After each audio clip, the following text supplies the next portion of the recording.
Hello everybody, welcome back. We're back at it again. Our last X-Plane live stream for the week. And then we'll be back in Microsoft tomorrow. Well, welcome back everyone. We are in the MD-11 one more time for the week here. Really loving the MD-11 so far. Now that the most of the bugs have been worked out. We're going to be FedEx one more time. FedEx treated us better so far. We didn't have any crashes with FedEx. So hopefully we get a nice butter into Toronto. Just one flight this morning, about an hour and a half flight, hour and 39 minutes of flight time today up to Toronto. This is a real world flight in the MD-11 as well. FedEx does fly this up to Toronto. So let's get to it. Welcome aboard, James, Mr. Foster. What's going on? How are you guys doing today? How are we doing on this lovely Sunday morning after Across the Pond? I'm sure a lot of people are feeling the drag after that long 10+ hour flights all yesterday. Looking at some of those things from across the pond, man, that thing was huge. Over 2,000 flights, I think, were across the pond, which is incredible. That is a ton of flights. But we are here in our lovely Memphis at the lovely FedEx. Always a pleasure. Always a pleasure being here. Cam, yep, definitely feeling the drag. Yeah, you had a long flight yesterday, sir.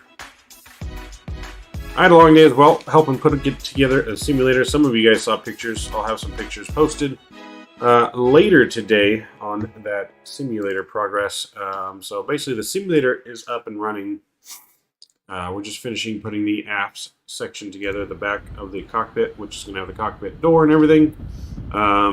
So yeah, so we will be flying that soon. So, but yes, there was a ton of flights yesterday. It was incredible. Let's get in this aircraft though. Let's get things powered up. Let's get ready to rock and roll. Let's not waste too much time. We do have Memphis Tower online, so we do have some ATC out of here. We already got our current ATIS information as well. Look like little ants. Yeah, now it looks like on the maps, man, Cam, a lot of traffic. All right, so we got our ATIS here. We got clear skies, 12 knot winds, not too bad. The departing runway 36 left and center, so we're probably gonna get 36 center. Information Charlie. So let's get in our aircraft. Let's get things powered up, and we'll get our clearance request here. So we'll get in. Let's make sure our sounds are all the way up. There we go. All right, battery power and ground power. The aircraft come alive there. Logo light can come on. That's good. Let's get our IRS line 1, 2, and 3 over to the nav position. That looks good. We're going to do our little cabin air smoke test. That all looks good. Next, let's get some of this lighting up as well. We got seatbelt signs, smoking signs to auto, RMD emergency lights. That all looks good. Don't think there's anything else to do up here as of right now. All that looks great. We go down here, we can also get panel lights up down here. That looks good. Everything else looks great. Okay. Our little emergency check here on the landing gear. There we go. 3 green or 4 green. I used to 4 gear, always used to 3. That looks good. So let's get our aircraft loaded. We'll bring up our little handy dandy aircraft menu here. So load manager, let's get our load in. We got a payload today of 174,750 pounds. She is heavy. Block fuel, we got 50,406 pounds of fuel. We're going to use about 1,500 pounds of fuel on the tanks. And our total trip fuel is going to be 28,493. That in there, that looks good. Let's adjust our center of gravity. So I'm going to 30.5, just like that. We'll apply the load config. See the aircraft bounce. Everything is loaded. So we'll go back to our ground operations. We'll request service. Sorry, no service here. Alright, no field truck service here, but they'll load the aircraft. Looks good. So when we go outside, our little logo carts will roll up and start loading into the aircraft. Looking good. Alright, so before we do that now, before we get to our FMC, let's get our radio panel on. As we got to get our clearance, make sure nothing's changed. And tower, let's see, what's tower? Oh, nope, tower just went offline. Alright, never mind. Tower went offline, we can do our own thing.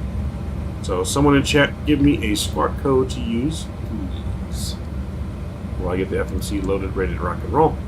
Alright, nav data is current. Let's go to our flight plan. We are going Memphis over to Toronto. Our alternate airport is CYXU. CYXU. We'll put that in there. That looks good. Flight number today is FedEx. FDX. 232 is our flight number. We're going up to cruise level 350. And then we got a cost index of 20. 20 is going right there. We'll do, right there. And we'll initialize the IRS. That looks good.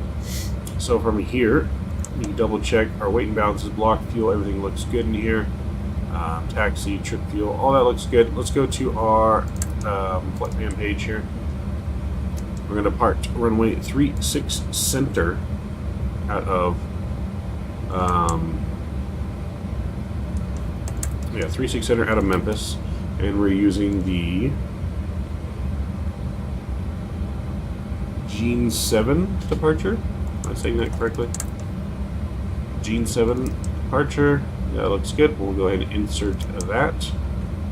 That looks good. Looks like a pretty short departure. Alright, from there we're going to go direct to Inid, Nancy Uniform, Yankee Delta, nope, Indigo Delta, there we go. We're going to go direct to there. Then we're going to go direct to Mike Yankee Sierra.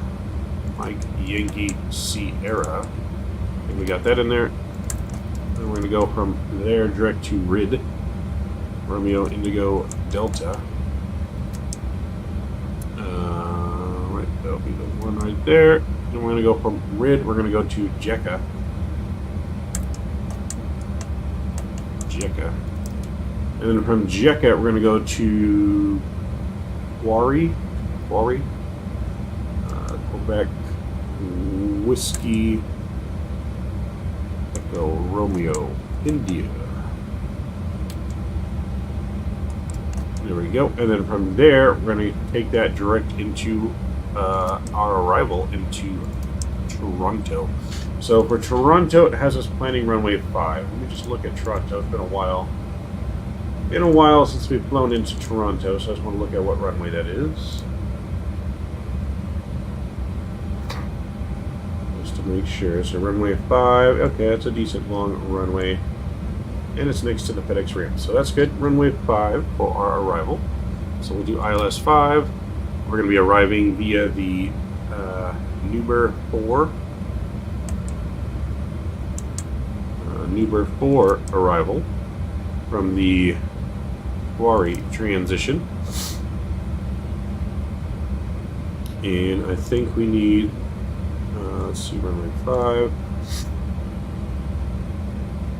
I'm using that transition as well. There we go. We can go and insert that. My allergies are bothering me this morning. I apologize for that. Alright, more flight plans in there. This looks good. We'll check for discontinuities. We got one there. We can go ahead and clear that. So far, all that looks great. Alright, now with that, we can go to our takeoff page. So temperature right now is 13 degrees. We're going to go 53 degrees on the flex. For our departure, we're going to go flaps 15 on departure. We'll put our slope in of 0, 0, 13 degrees. That'll give us our V speeds of 139, 160, and 165. We're going to put our climb thrust in here. We're going to go 2,000. And we're going to go 4,000 here. Alright, that looks good. Takeoff thrust should be set to the flex. That all looks good.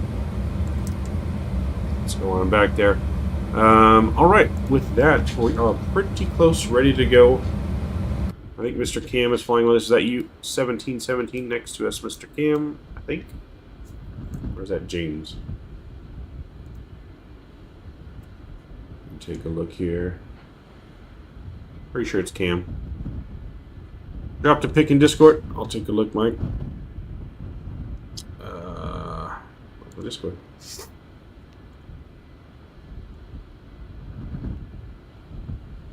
Ooh, nice. A nice complex there. Looks, hopefully it doesn't rain.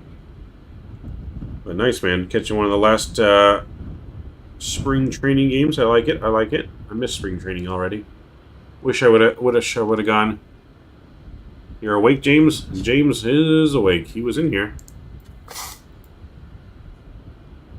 So there's another FedEx plane down there. I don't know if that's one of you guys, but we got, I think, Mr. Cam next to us here.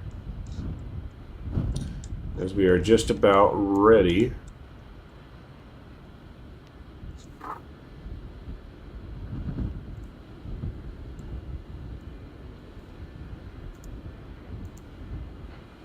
So yeah, we're just about ready for push and start, or once we get the APU fired up. We just finished getting the rest of my charts open. We'll go ahead and get the APU fired up while we're doing that. APU power, APU is on. That will come on. Arm the emergency power as well. That's one thing we forgot. Cargo heat can go up. There we go. We're looking good on that. Just gonna get my charts while that's firing up. Track to Memphis, Sid, we are on the G7. Good, go back to Toronto.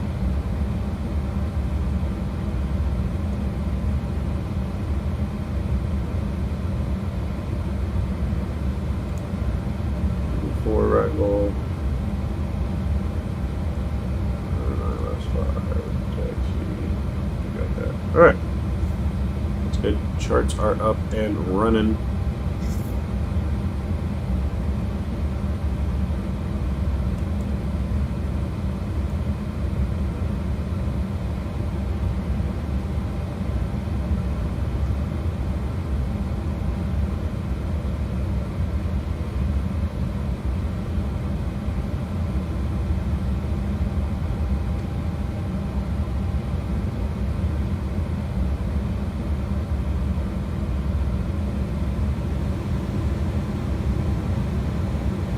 Okay, let's see here.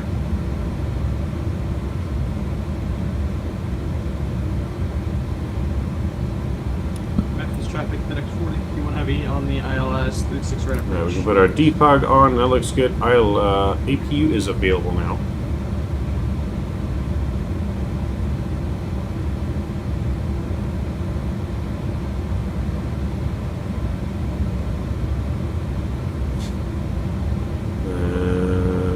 Ground power's coming off. That looks good. Let's go to our menu. Dismiss the ground power, chocks, stairs, close our door. All our pushback. Hey, Captain, let me know where you want this thing.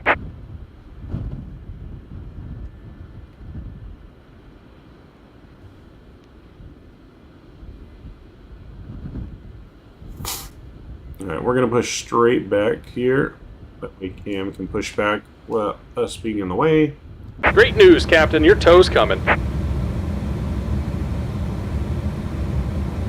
Beacon lights coming on.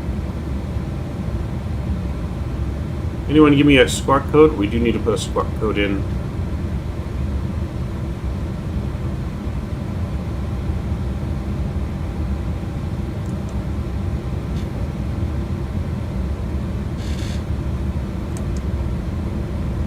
I'm just going to pick one if someone doesn't give me one. And we're going up to what flight level I say we're going up to? I forget now. 35,000 feet. So let's put 35 in here. Go. Memphis traffic FedEx 40, if you want to have equally established on 3521. All right, looks like the doors and hatches are closed and we're ready to connect. There we go.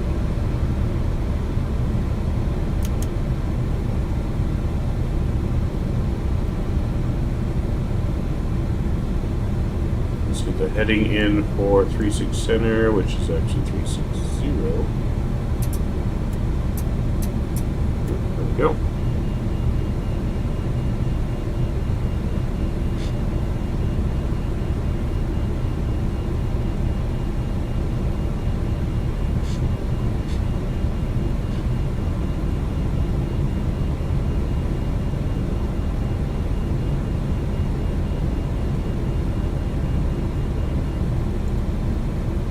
Welcome aboard, Captain. Toes connected, bypass pins inserted. Go ahead and kill the parking brake when you're ready to go. Alright, I think we're ready to go. I don't think we've missed anything.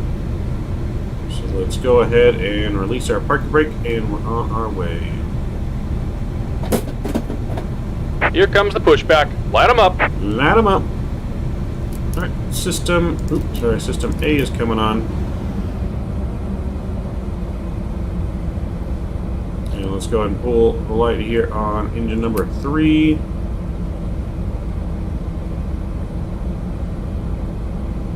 I'll wait for this to get to about 15% into. And we introduce fuel.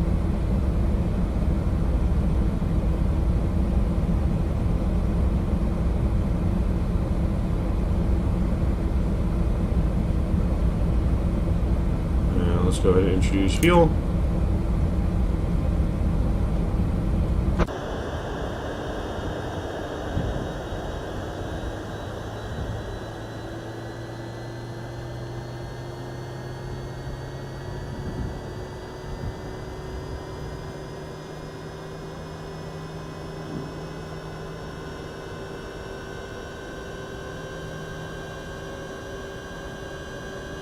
We got FedEx 4051 arriving in. Looking good.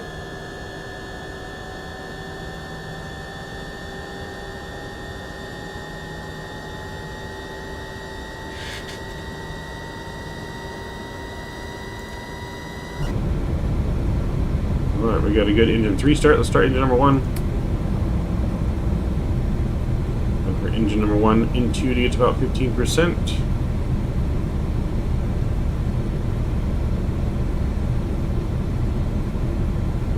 Just about done here. Go ahead and set your parking brake. Parking brake set.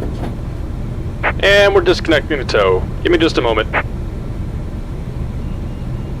Alright. I'll introduce fuel into there.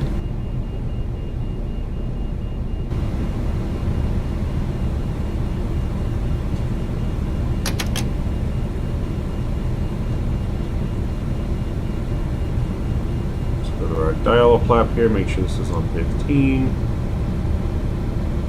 And go and disconnect. We'll get flaps 15 set. There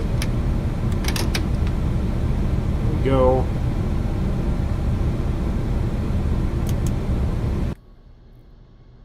See our flaps coming out. Alright, start engine number 3, or engine number 2 really. Memphis traffic FedEx 40, if you want to have vacating runway 36 right. And we're disconnected. Signal and pin on the right. Take it easy and have a safe flight.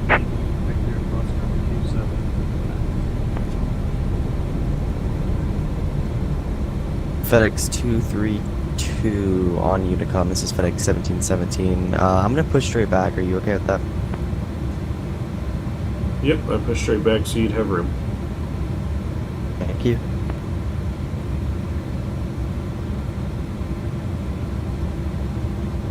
Alright, so choose fuel. Alright, let's arm those brakes to take off position. That looks good. We're on Unicom. Squawk is squawking. Let's get our trim. Our trim needs to be 4.8.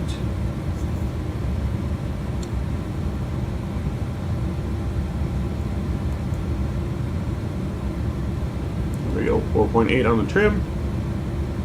That looks good. Engine 3 or 2 is coming alive and stable. That's looking good. Wait for that fully to come stable here.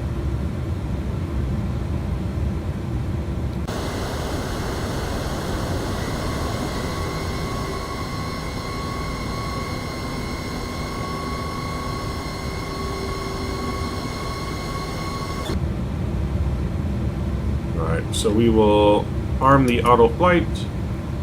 We'll arm nav, speed, and profile.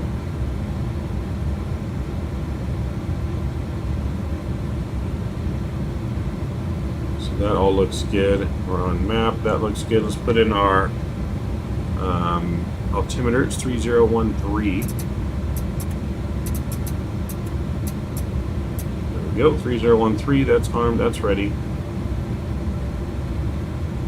I don't think we're forgetting anything. All that's good and selected. Speed's good. Alright, let's get our taxi lights on and let's get out of here. Parking brake is off.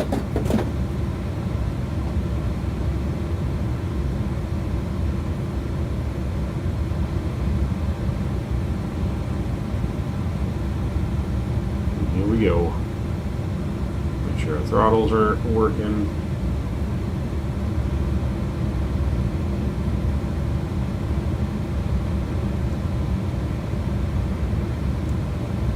Memphis ground, FedEx 232 heavy, taxiing 36 center via era Memphis traffic.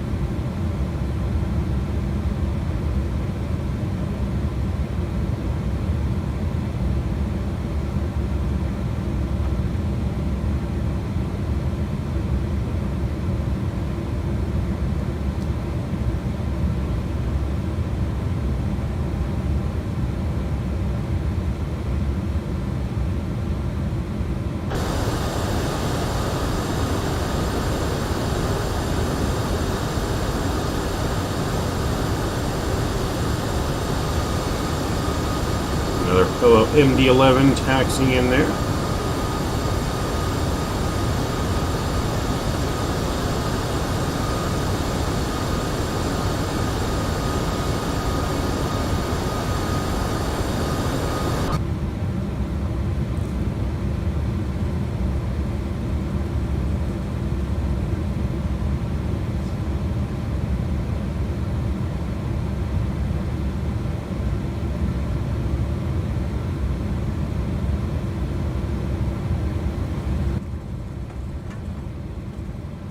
Sure our engines don't take anything out. Taxi music's on.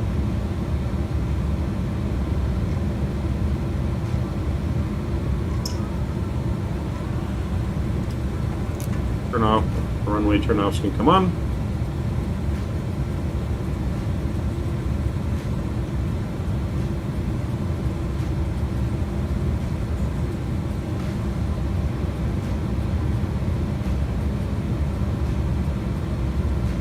Until he's pushing back, or if he's stuck, maybe he's got different scenery. Or he's pushing back.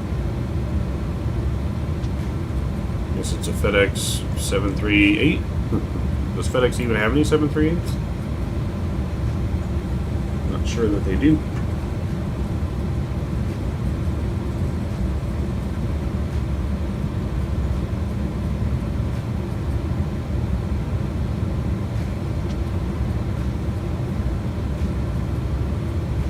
I think we're actually going to take the left here onto Bravo, and then we'll take Bravo to Sierra.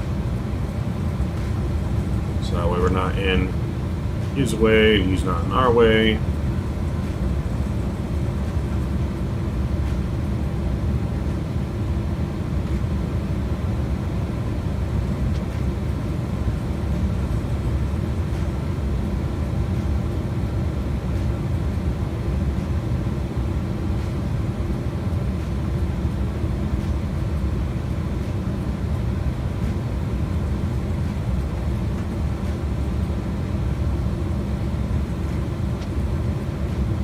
FedEx uses 737s in Europe, do they? Okay.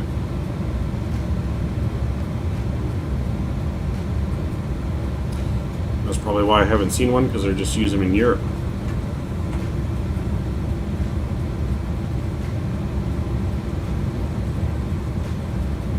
Running lights on across the runway. Which we already did.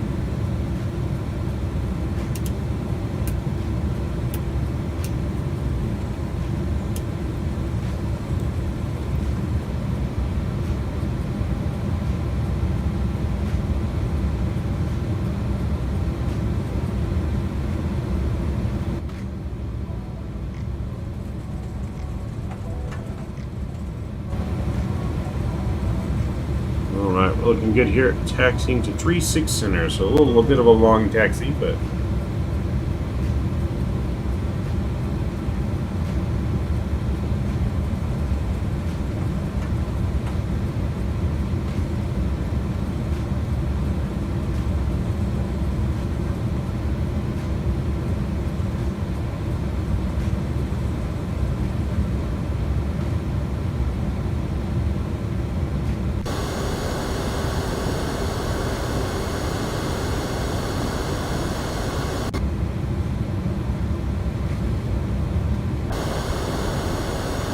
Hey, how's it going, Techie? Welcome aboard. Welcome, welcome. Cam, what happened to you? Did you disappear? The tall parking garage is where me and James plane spot from? Ah.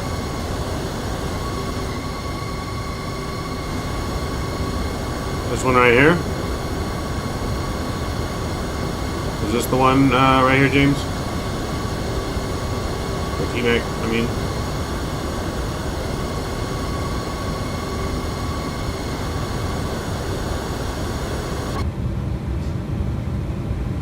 Gotcha. That's cool. That is cool. Memphis would definitely be a cool airport to plane spot at.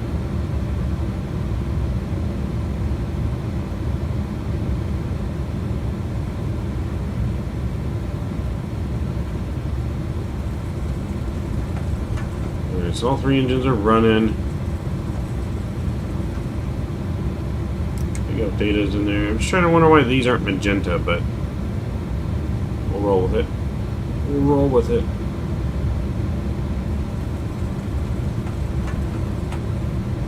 Well, that's why we gotta turn the APU off.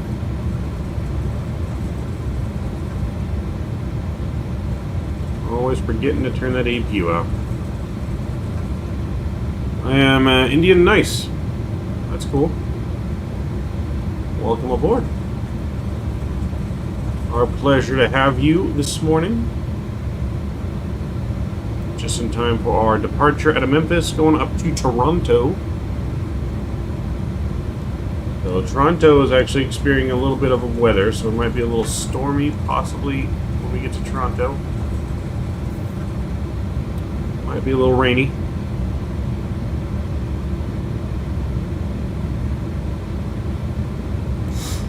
So we had Cam, though, flying with us. I'm not sure what happened to Cam. Seems to have disconnected. Yeah, I'm not sure what happened to Cam.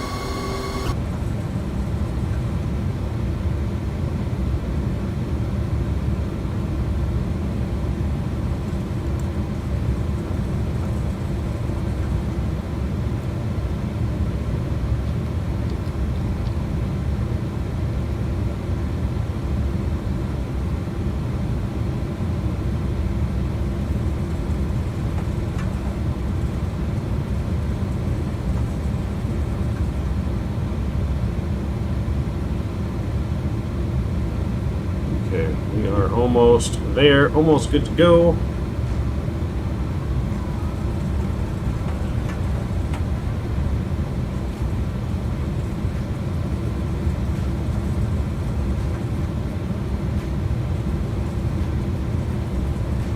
Alright, APU is off. All flights armed, the profile's armed, nav is armed, F speed is armed. Spoilers are armed, auto brake set, trim is set.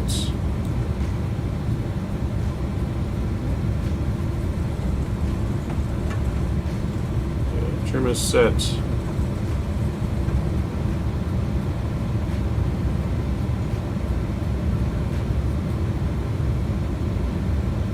Memphis traffic, FedEx 232 Heavy lining up for departure at 36 Center, departing to the north. Memphis traffic.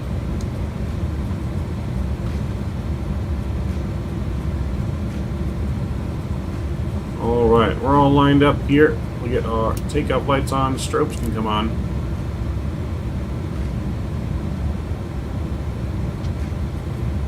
Landing lights are on. Flaps 15 are set. We are fully configured and ready for departure. Clear left, clear right.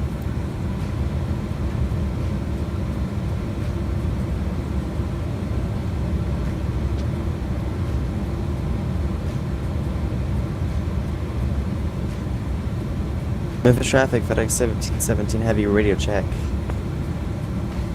555. Sorry about that.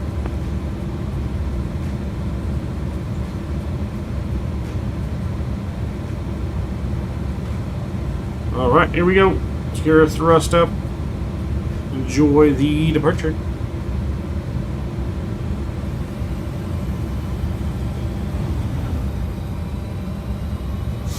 Alright, thrust taking over. Flight nose down pressure.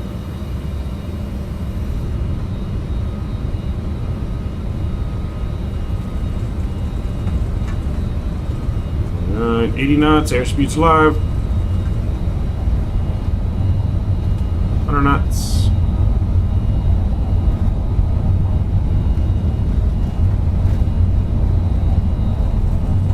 E1. And rotate.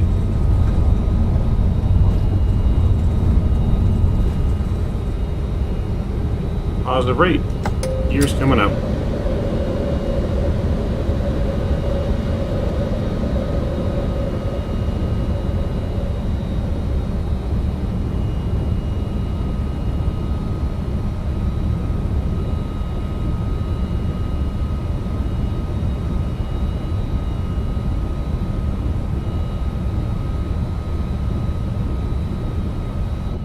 We are climbing. Say goodbye to Memphis. There's Cam back on the ground.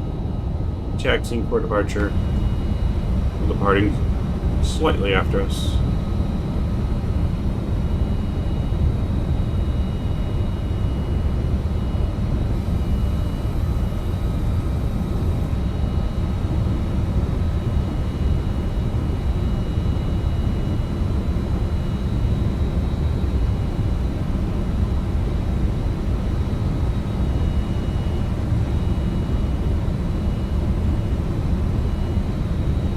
A little windy up here.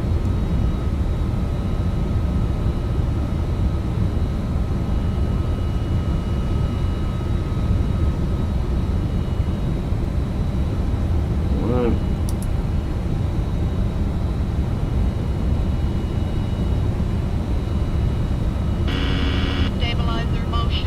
Stabilizer motion. Alright, that's being armed. We're looking good. Waving bye to Memphis. Nice, beautiful departure out of Memphis.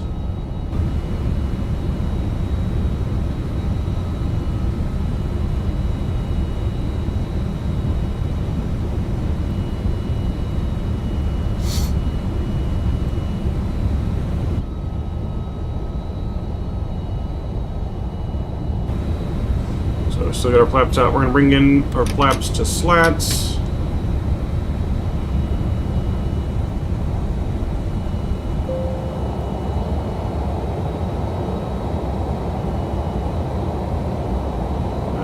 Climbing. Fly with Rookie. Hey, look at that departure. Bring me my new connectors. I don't know if you want your new connectors on this plane. We're going to be going up to Toronto. So you probably don't want your connectors on this plane, man.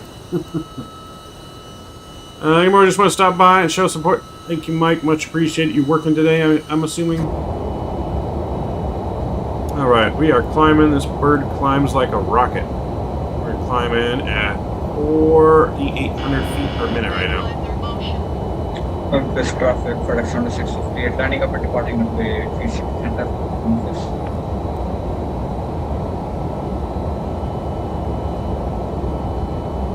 Photo real scenery, that's V-States.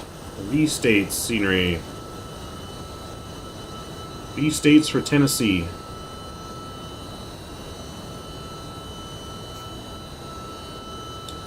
Gotta always love V-State scenery, man. Absolutely incredible ortho.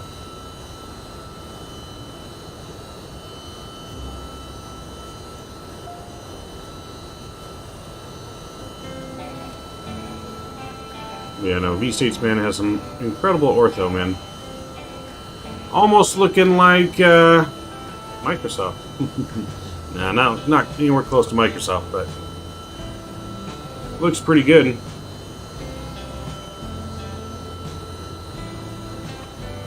I think we're passing 10,000 feet. Yes, we are. Some landing lights are coming off.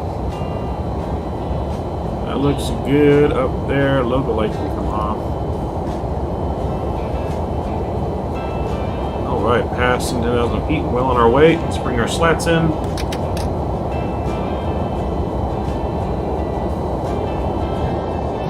See the slats retracting there. That's one of the big differences on this aircraft compared to others. Oh, great side view of the bank. Yep, right. This you have to leave the flaps out a lot longer on this aircraft because it's so heavy.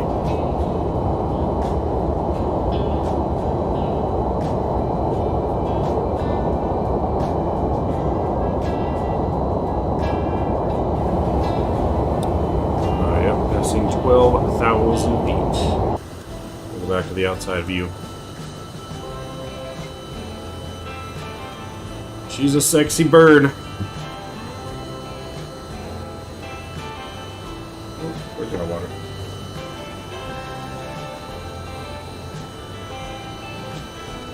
I'm loving this plane more and more that I fly it. And we're just going to act though like our crash yesterday did not happen in UPS. It's because it was UPS. Memphis traffic, FedEx 1770 Heavy departing runway 36 center to the north, Memphis. There's Mr. Cam departing.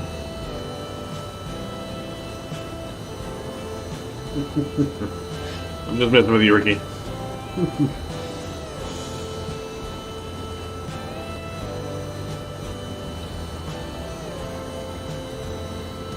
The latest update was a godsend. Yeah, the latest updates definitely made things better. Just checking our temperature too. Gotta make sure we get icing on if we get icing temperatures.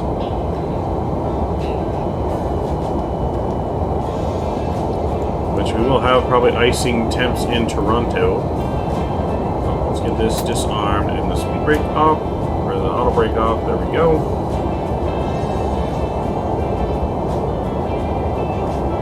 As we climb, just in case clouds pop in randomly, I'm going to get anti-ice on as a precaution. So, you know, sometimes X-plane just randomly pops in those clouds. And from my understanding, you still have to have it on when you go through clouds in this plane, but in cruise, you don't have to have it on. As long as you're not flying through the clouds.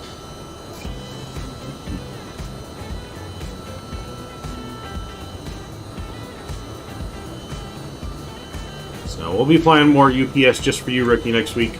Once that Ontario scenery comes out from Vertical Sim, we'll be doing some UPS in and out of Ontario. Giving away a copy of the scenery and a copy of an MD-11.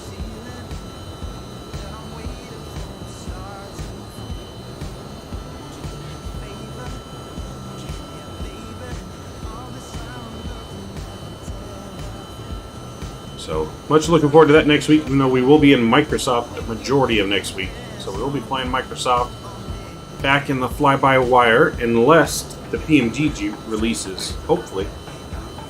Don't know if it is or not, but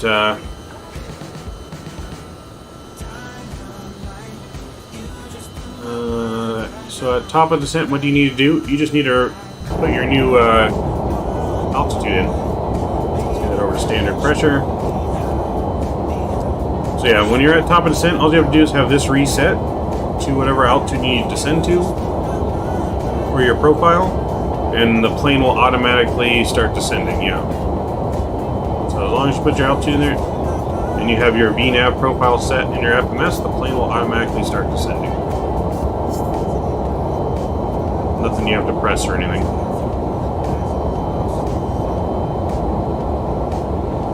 So yes, it's automatic. And yeah, hey, give me a few minutes. So yeah, it's automatic. Nice VNAV. Like I said, it does follow the VNAV profile pretty well. I wouldn't say it's 100% perfect yet. You just kind of have to really just watch it and make sure that you deploy your speed brakes when you need them, or else it doesn't sometimes descend fast enough because it doesn't want to overspeed.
I'm assuming FMS speed is auto throttle. Yes, that would be the auto throttle in here. So yeah, FMS speed. You can pull this out if you want to manually control the speed. But this would be speed based on what you have profiled in here. So it's going to be based on these speeds at your waypoints. So one thing to note though on the MD-11, it does go slow for me a little far out from the airport. Like it slows down too much. So you may want to correct some of your, when you're getting close to the airport. So like here, I don't need it at 162 miles an hour, or 162 knots already, because that's kind of far out. But so just something to take in mind. You can always go in here and put your speed. So I can put it at or above 220 on the speed, or at or below, I should say, right here on the speed. So then it changes that to 220 there. I can change the next one here to make this like 190.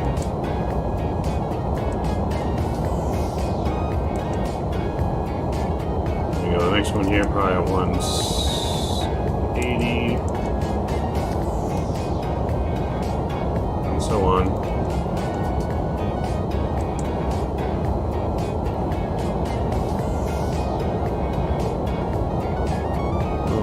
Almost reaching our cruising altitude. After takeoff, do you engage FMS nav and profile? No. So you do that before you take off. So before you depart, you got to arm the auto flight, and then arm FMS, nav, and profile. And then the autopilot doesn't take over until you're in flight, and you re-click auto flight again. So once you're in flight and you want autopilot to take over, click on autoflight again, and then all the autopilot will take over. All this should be magenta, and everything will take over on autopilot. So, I mean, it's pretty simple. You just arm everything before, and then once you're in the air, you can click on it, you're good to go. But you can also arm, like if you want to do heading mode, you can arm heading mode. You don't have to do nav, depending on if you have vectors or not.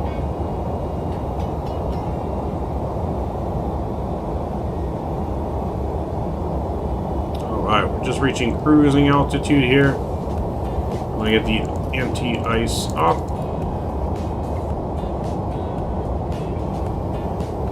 I didn't get our runway turnoffs off. There we go. Alright, we're looking good. We do have a little bit of a tailwind, 70 knot kind of cross tailwind, so that's helping push us along. That looks good. So we're 14 minutes into flight. About an hour left or so to our destination. You gotta apply thrust up to about like between 70 to 80%, and then the auto throttle takes over. Yeah, so once you go above, I believe, roughly 70%, then you'll hear the auto throttle kick in and take over, and then go to whatever you have for your takeoff thrust. It's a little weird in that aspect, so it's not the same as in like the Zebo or a 7.3 or even a 7.6 where you go 40% and then it hit toga. Here you actually have to increase the throttles, and then they take over. I mean, it does have a takeoff button on the throttles. I haven't used it, but just accelerate 70%, it takes over. And it's pretty simple. Pretty simple.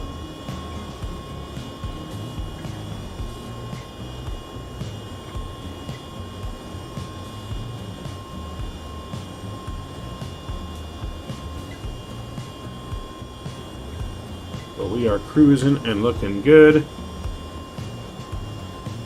No problem, Andrews. Any question I can answer, I will help.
Do.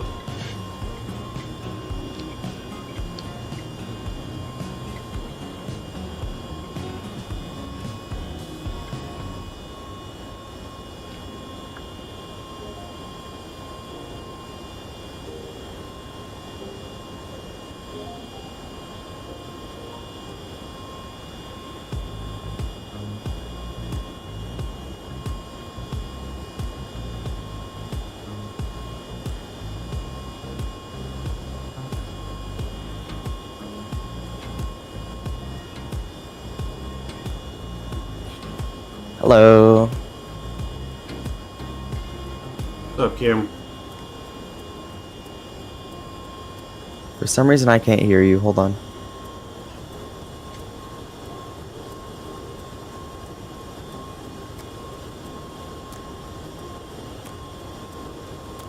Wait, hello? Can you hear me now?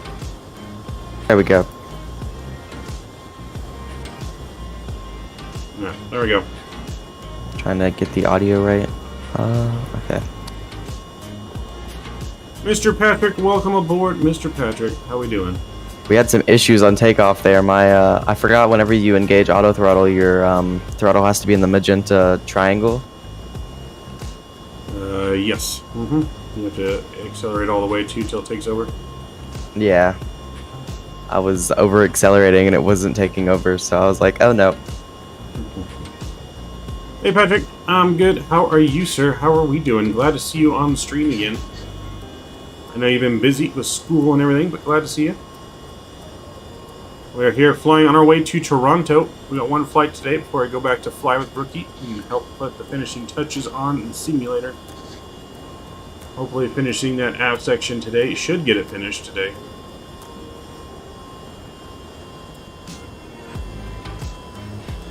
Uh-oh.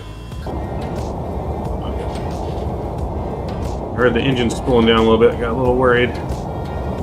We're not losing speed, so we're good. We are good. But you're right. Glad to hear you're alright. We got Cam flying along with us today. Cam is... What's your cruise speed for today? We are at 0.82, I believe. You must be heavier than me. I'm a little bit faster than you. We are pretty heavy. I think mine's, let's see, 0.832.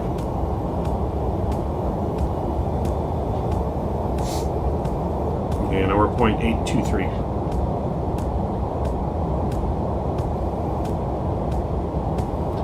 So yeah, we are just a tick slower, but that's right. I'll let you catch up a little bit since you were delayed. Yeah. They're working on the internet box outside, so I didn't expect it to go out. Patrick, you gonna get the Concorde? I don't know. I'm not sure, man. I know very little about the Concorde. I'm not 100% sold on it yet. But maybe here one day. Yeah. So what are your thoughts on the PMDG 737 for MSFS? My thoughts would be that it needs to be released already. Yeah. I'm tired of waiting. But I mean, I'm definitely buying it as soon as it's released. Yeah. What other improvements? Didn't they say they were gonna release it or something for like April Fool's Day? Was that like an April Fool's Day joke? I don't know if they said it. I said it on stream that'd be released on Monday. That's probably what. Yeah, that's probably where I heard it. I was like, huh? What? Monday? Yeah, no, I wish. I haven't heard anything though. What other improvements Now would you like to finally see do in the official next Southwest update? ops. I would like to see better sounds.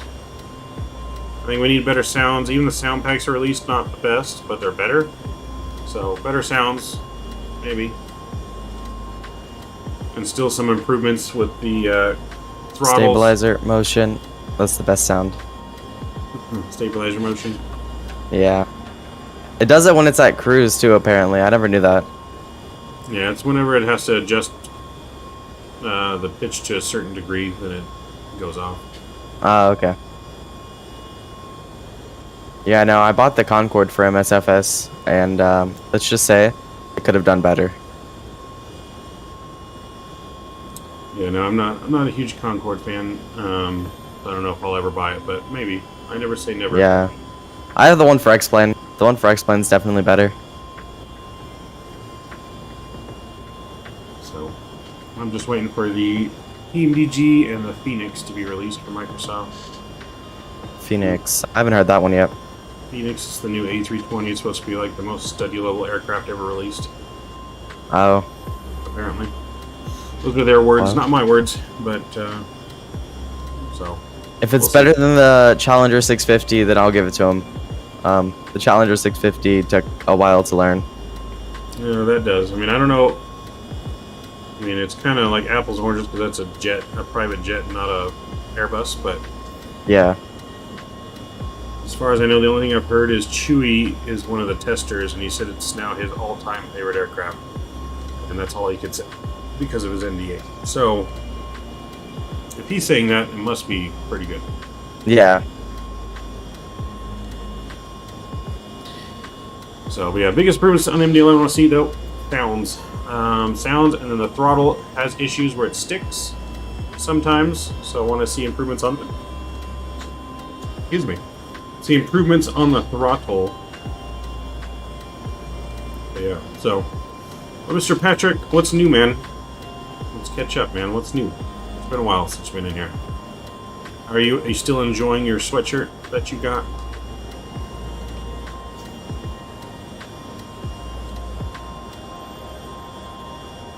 No top of descent. In the MD-11, there's a top of descent. So what rival are you planning for? I believe I did one of the 3-3s. We have planned arrival on runway 5. Yeah, I'm doing ILS 3-3 left.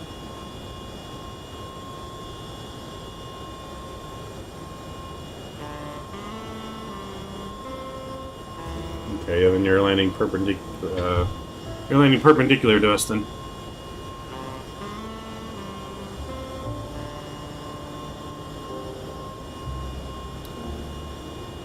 Let's see what the current weather is for Toronto, shall we?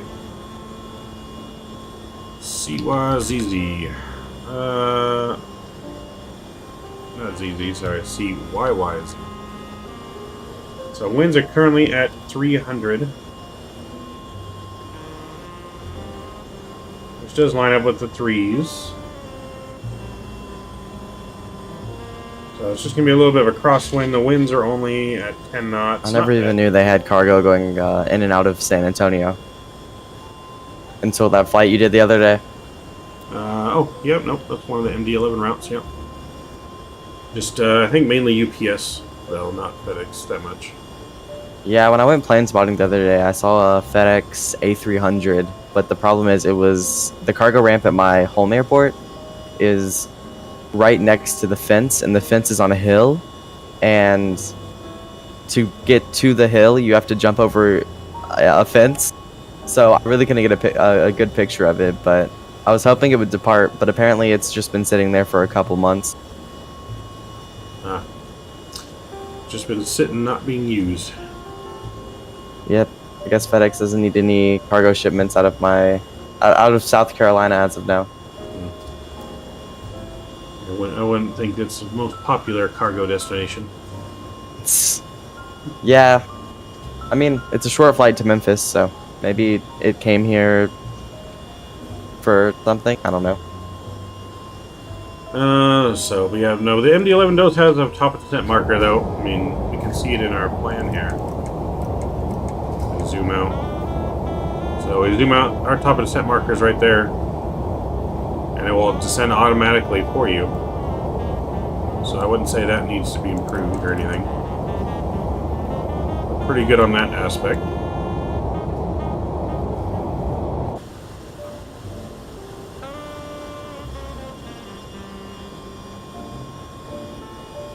Okay, so looking at my departures and arrivals at the airport,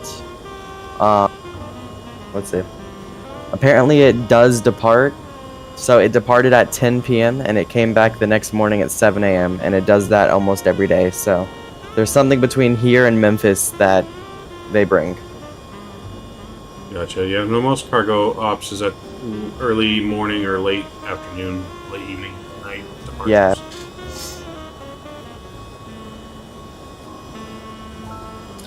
More than likely, I'm stuffing it up. Yeah, because it's definitely not there anymore. I'm looking at like what planes are on the ground, etc., and it's definitely not here. So that means it probably does that route either because, okay, looking at its past flights, it's done it at least 3 times. So most likely. All right, but we are well on our way to Toronto. Currently over Kentucky. Our flight should be pretty much taking us right over Louisville, so right over the UPS hub, which we should be passing over soon. Don't know if you'll be able to see it from up here. I would think you would. It's a pretty large airport. So yeah, on our way over Kentucky.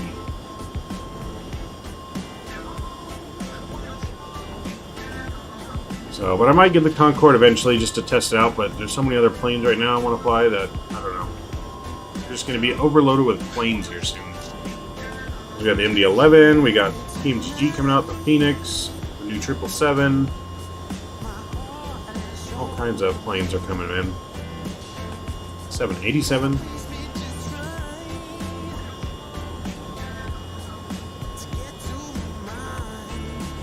Do.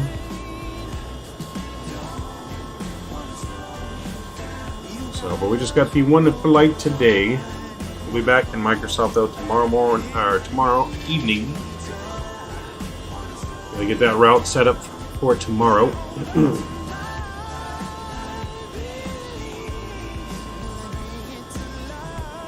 Let's see. What are your thoughts on this? Here, I'm gonna send you a picture.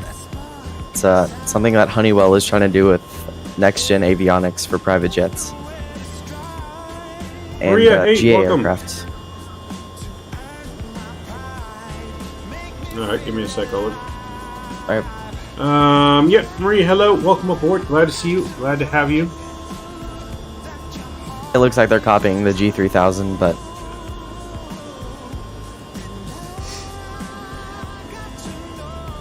I mean, yeah, it's pretty much the same setup. Not bad though. yeah, I mean, I like how on the left and right they kind of have an iPad built in, because I think you can pull up charts and stuff on there. So I mean, instead of having to have an iPad, you can just use that. Deus, thanks for subscribing. Very much appreciate you, my friend. Thank you for joining the Midnight Maverick family. But yes, yeah, no, you're right. Like I said, but it looks good. I like the iPad in the middle for the charts. Yeah. Watch them bring that into like a Boeing 737 MAX or something. First ever Boeing 737 to have a full glass cockpit with G1000 screens. I don't know if we'll ever see that happen, but Yeah. just so you guys can see what we're talking about. See what your guys' thoughts are on these panels. The new, I guess, new private jets coming. I'm a fan of the iPad, big iPad with the charts there in the middle, but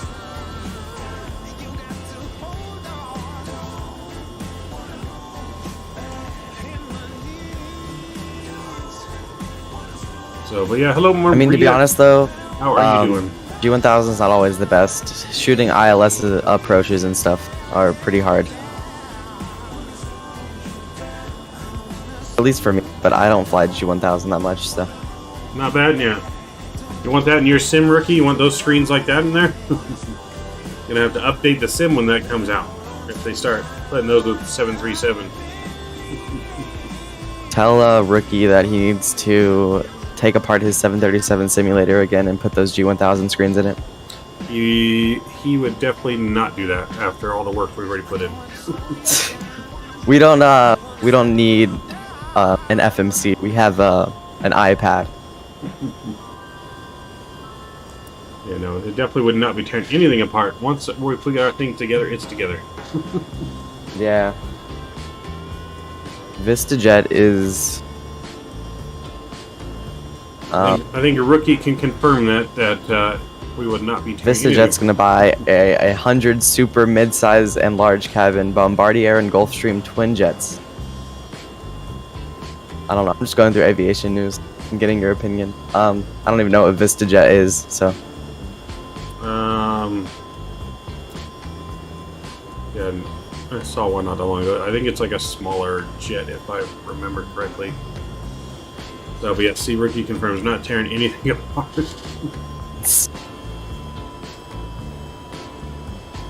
think over 100 hours over the last few months have been put into this thing. Dang. Just trying to find a company I can rent an A320neo simulator from.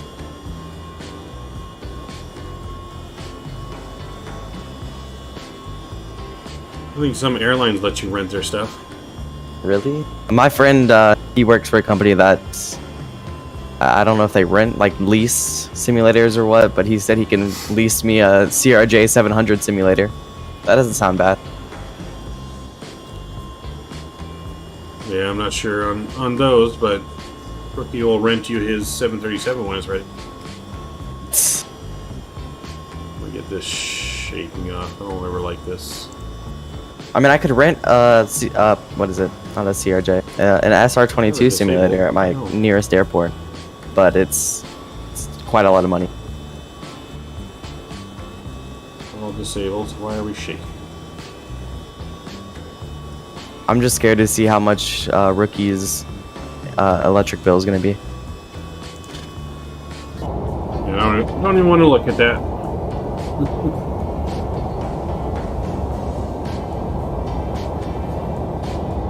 I'm sure it's off the charts.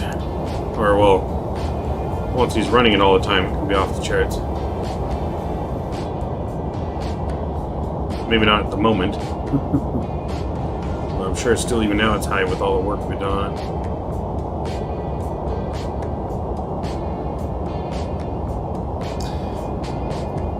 Yep, sure can. We can rent you a look at this one. 77 shirt. Okay. This is the headline. The Virgin Atlantic is giving a new upper class A350 experience for their first class passengers. What does that include? I don't know, but I think they're trying to make the A350 a double decker now.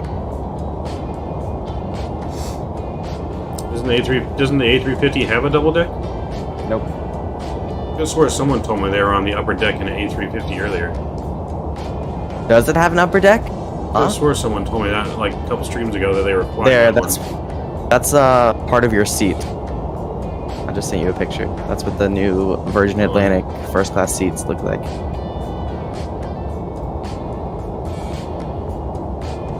That's a better picture. Yeah, it's a pretty good, pretty comfy seat there. Nothing I can afford to fly in, but. Oh yeah, trust me, me either. Where he says light bill averages around $400 a month. Dang! Nah, I can't do Which is actually that. not that bad. I thought it was gonna be a lot worse. Yeah, I thought it was gonna be like over 1,000. We can rate you a 737 for sure. I mean, Yeah, I thought that bill was I feel a lot like worse. it would be better just for me to nicely message World Flight and ask if I can join your guys' team, and then just buy a plane ticket to fly to California or Las Vegas, wherever it is.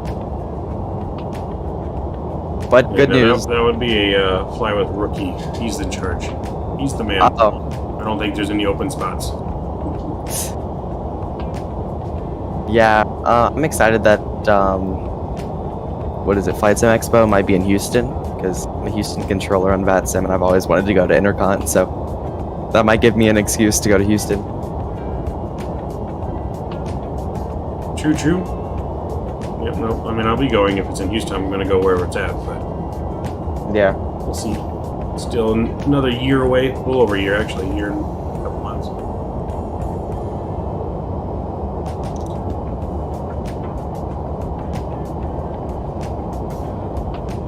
Get in contact with Captain Geo if you want to join the team.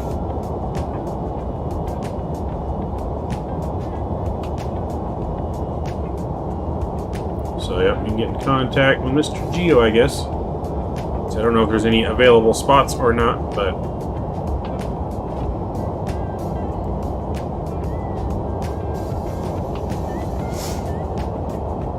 Do.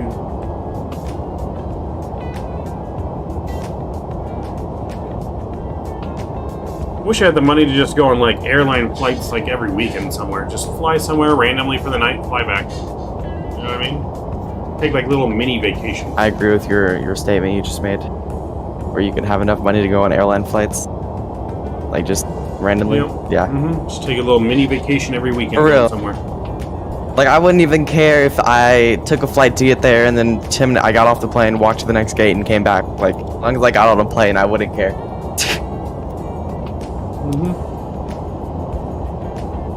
Yep. But that's expensive, so. Yeah, I did this thing when I went, plane spotting the other day.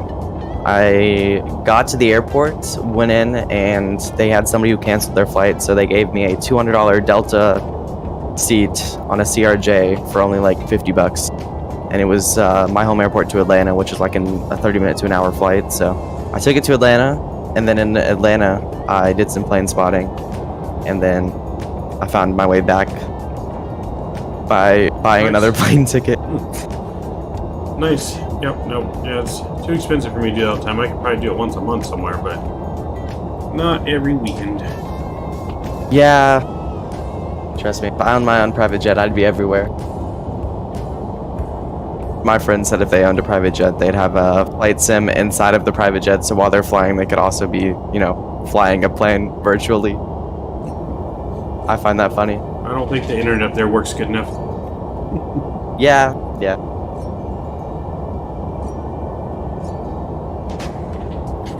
So yeah, that'd be the main issue. No internet.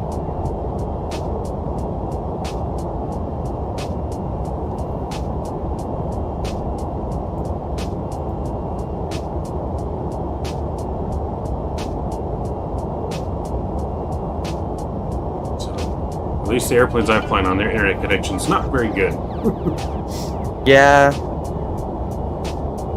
I can agree on that one.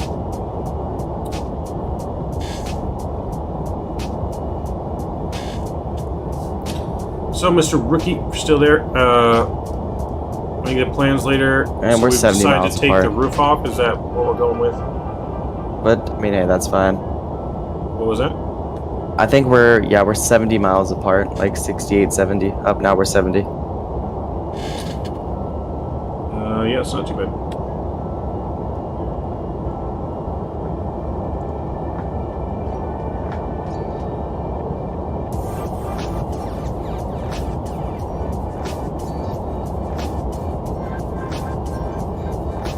What are your thoughts on the A220?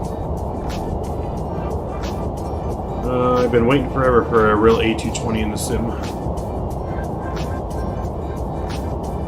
When that one for MSFS that they've been working on forever, that's between Fly-by-Wire and the other dude. Whenever that one comes out, I feel like it'll be pretty decent. It probably will. I have no idea when. I feel like that's probably not till at least the end of the year. I don't even know when the A380 is If we're coming lucky. out. Exactly. Fly-by-Wire is going to, I think, put that out before the A220, so I think we're at least a year away probably from it, sadly. Movies at 4. Well, I'll be there at 11. I don't know, I just like how they put an A350 cockpit in an A320. That's practically what the A220 is. Yeah, pretty much. But I definitely want to fly an A220. I think that'd be good.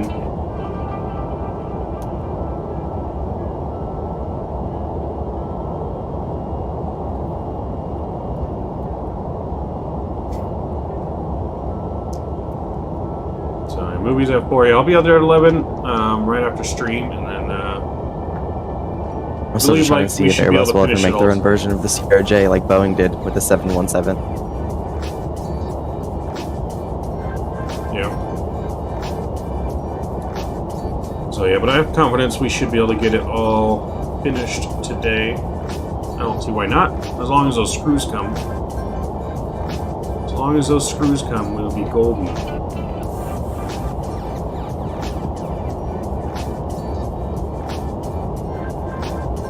Ooh, some pilot in London was sentenced to 12 months in prison on 4 counts of fraud. The charges include, let's see, he was making false entries and altering, he was acting like he knew how to fly, and he made a false pilot's license or something, and he tried to apply for an airline. So he didn't actually work for the airline. No, but he tried to apply. Let's say, I hope they wouldn't let.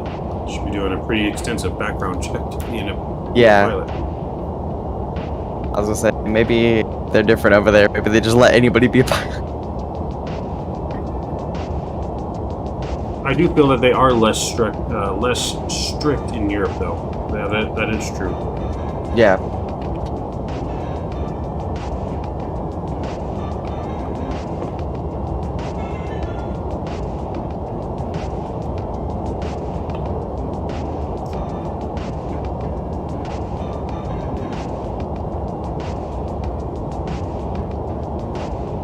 Alright, so we got about 50 minutes left of our total flight here. We should be in Toronto. Just under an hour now.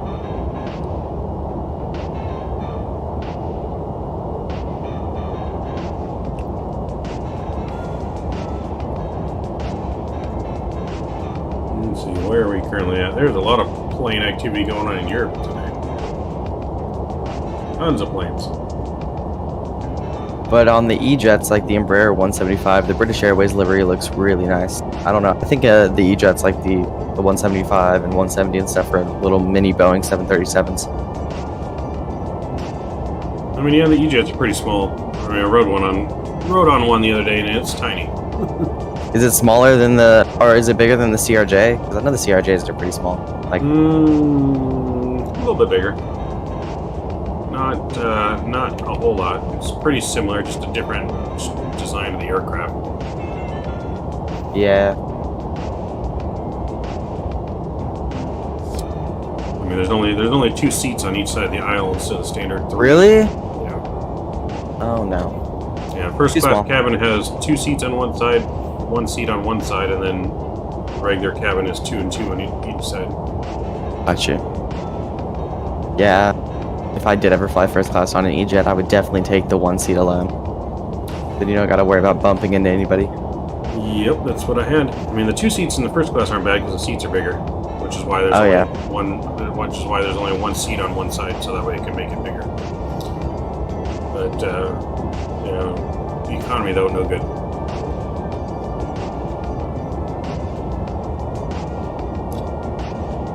Yeah, I flew on a CRJ 200 to Atlanta, and me being almost 6 foot tall, I barely fit in the seat. You know, CRJs are pretty small too. And the E-Jet cockpits, those are tiny too. As soon as you, like the door, as soon as you step in the door, you're on the pedestal. Like, there ain't very much room in there.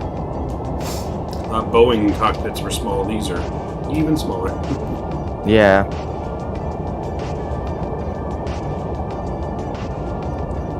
I didn't notice how tiny the 737 cockpit was until I actually sat in one. Yep, me either, until I sat in Rookie Simulator, and I saw exactly how close everything was.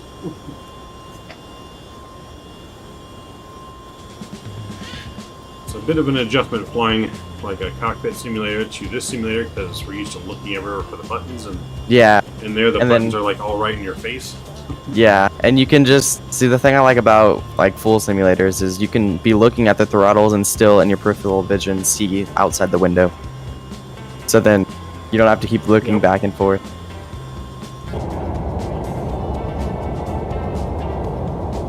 Now all we need to do is get Rookie a motion platform and we'll be fine.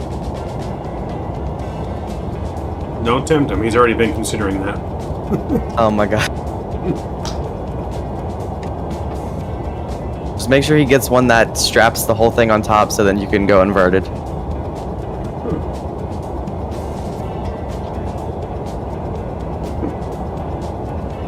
Yeah, he's already been contemplating that. We got like butt kickers and stuff that make the platform kind of rumble and Yeah. move a little bit, but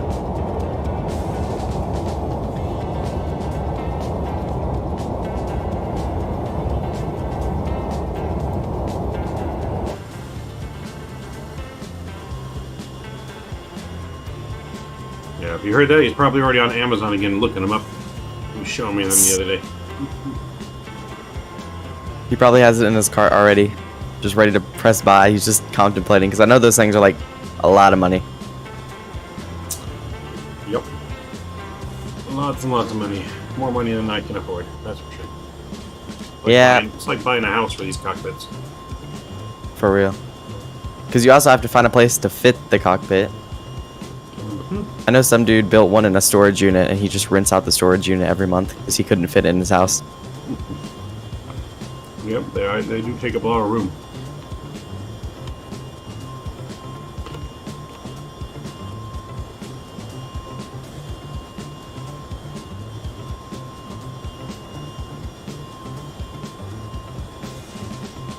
There we go, this side, ignore the ugly default scenery. We're Where are we flying over right now? Cincinnati?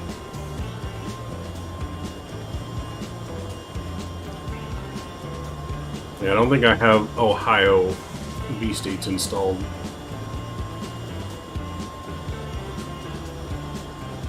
But we are making good time.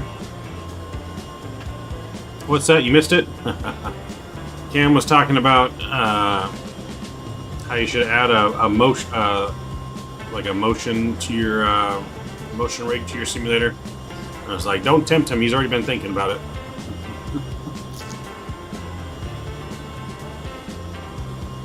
Ricky, you need to buy a full motion platform for your simulator. Yeah, I was like, don't tempt him. He's already been thinking about it. For telling you to do it. Whoa, whoa, whoa. I haven't been telling you to do it. Cam was telling you to do it. Yes, yes. Me. Yeah, see, plans on one already once he gets out of home or been contact with him. Oh boy. Oh boy. Oh, no. Here, Ricky, just rent a storage unit. That's all. Just make sure you rent one big enough to put it in, because some storage units are tiny.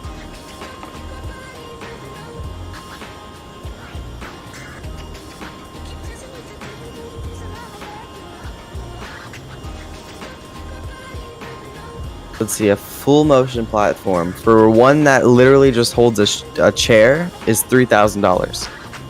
Mm-hmm.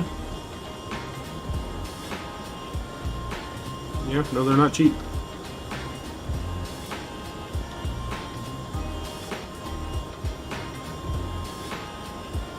Just need a commercial, probably with 14-foot ceilings at least. Yeah, I don't know if my workspace I told you about, Rookie, in the office area. It's definitely not 14-foot ceilings, but maybe we could rent out a warehouse part of the warehouse. Oh my god. Could just be at work and then they'll just be like, where the heck did Mike go? And they're like, oh, he's probably in the simulator again. It's okay. Yeah, I can do my job from the simulator. It's fine. Put a laptop in there. And just when you have nothing to do, just fly. So. Already worked out the price then? Dang. You're back soon, footage? Alright. There you go. First landing accomplished. Any idea how to cancel the autopilot warning? Yes. So, let me show you. So after you disconnect autopilot, you got to click this yellow button right here, and that makes it go away. So this is actually the autopilot disconnect button, so you can actually click that to disconnect if you're not doing it manually. But yeah, push this button and the audio goes away. Also, when you get a chance, I have a question. Yeah, what's up? You know the audio thing you have at the where you adjust your volumes, and it's the wheel things. You just turn them. I think it's like a plugin or something that you might have, or is that built into X-Men? Oh, yeah. The thing in the top right corner, yeah, that's a plugin. What's the name of it? I need it. Let me think. Good question. Because I've been seeing you have that, and I've been meaning to ask.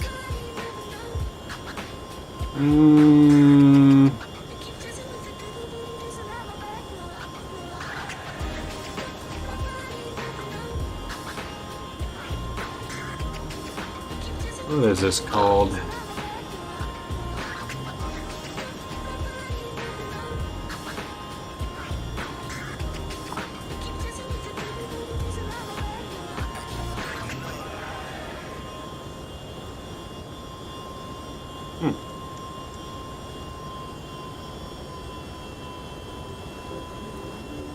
To be honest, I'm not sure. I'll have to look it up.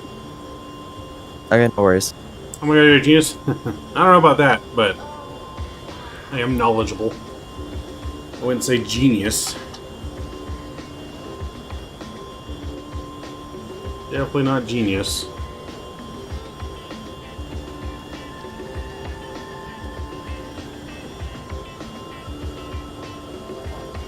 I believe it's called the B2 volume control. For X-Plane. I believe that's what it's called. B2 volume. I searched up control. B2 and B2 bomber came up.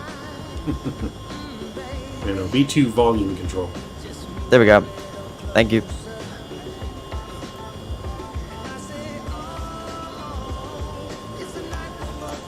Oh, it's a fly with Lua thing.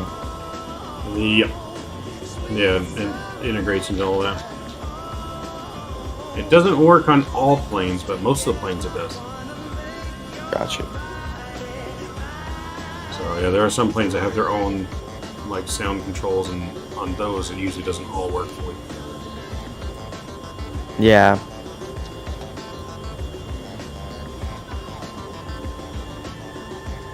So we are over Ohio now, and I don't have B states installed, so you get crappy scenery, just ignore that. Just look at the clouds.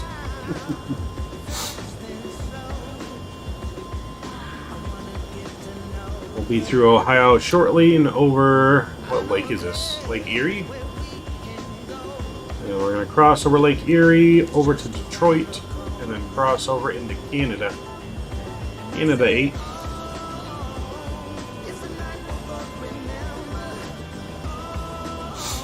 Crossing Canada, home of Captain Canada.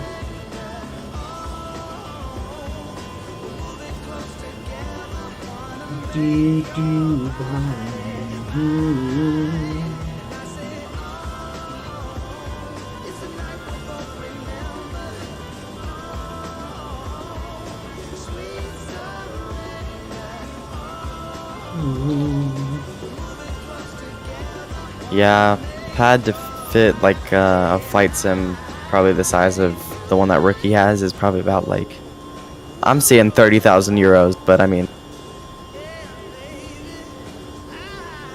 Yeah, I have no idea how much it costs, nor do I want to work because it's just going to hurt my soul.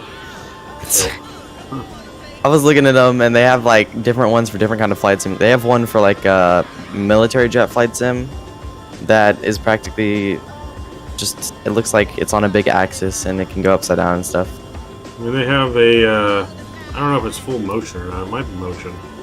But they do have an F-16 simulator out here in Anaheim Oh, that you can pay to go rent. They have a F-16 and a 737 in Orange County. I that's, think it's called Flight Deck or something like that. yeah, we don't have any of those here. We just have Piper and SR-22s and Vision Jet simulators, yeah. I mean, I feel like a Vision Jet would be pretty fun to fly, though. Yep, yep.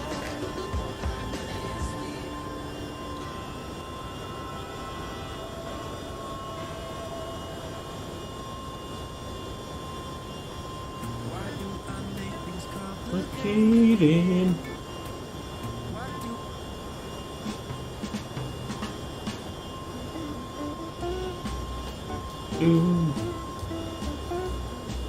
So yes, we are more than halfway to Toronto now. More than halfway. So we should be landing, close to landing in the next 30 to 40 minutes. So it is a little stormy in Toronto. The storm looks like it's moving out a little bit though.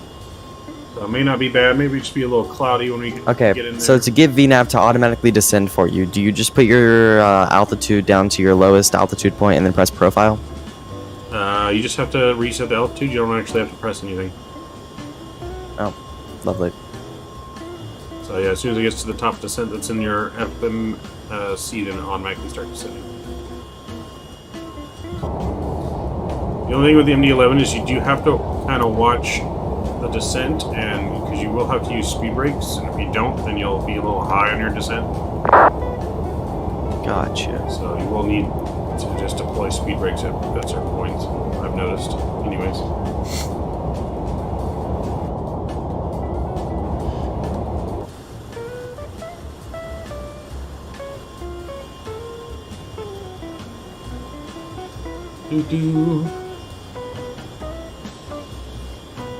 And make sure you use icing through any clouds.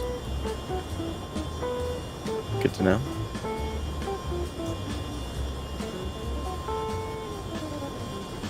Yeah, I know they fixed the icing problem like in cruise. I just don't know if they fixed it through the clouds yet. I haven't tested that out. So I haven't been able to do it off stream. Don't really want to test it on stream. Don't want to crash. Yeah.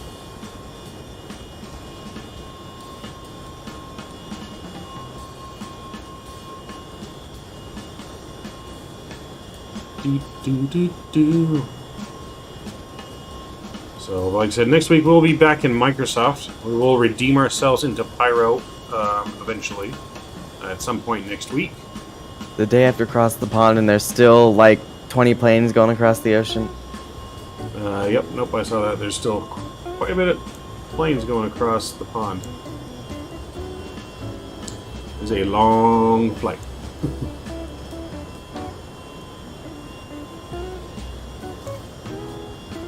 But yeah, across the pond was a mess. I mean, I had an hour to an hour and a half delay on the ground, and then there was just so many people. There was over 2,000 flights, 2,500 flights, I think. Chase, hey, Yeah. welcome aboard, Mr. Chase. How Never are we again. doing? I'm just kidding. How are we Next doing? across the pond is eastbound. If I don't get a slot, I'm gonna control more than likely if one of our airports are in it. They were thinking New Orleans might be in it, but I hope not, because New Orleans does not have enough room for all those planes. Yeah, we were thinking about doing it in the full cockpit, but it just wasn't ready in time. Yeah. Next one we'll do. So were you guys gonna fly like the 737 737-9 ER?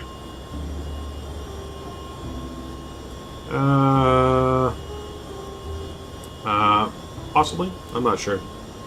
I mean, you can make it in an 800 barely, but really push it, Yeah. depending on where you depart and take off from. Hey, you could always go Boston to London or Boston to Dublin. Yep, true. Because like I said, they do it per world flight every year, so I know you can make it.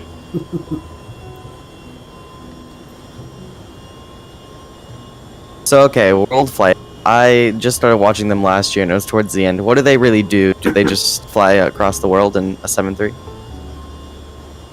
Well, it doesn't have to be a 737, I don't believe. Some people have Airbus cockpits, or 747s. But it's just you have to have a full cockpit simulator to be a part of the team or the group. And it's a big charity stream, so it's for a week straight, 24 hours a day, 7 days.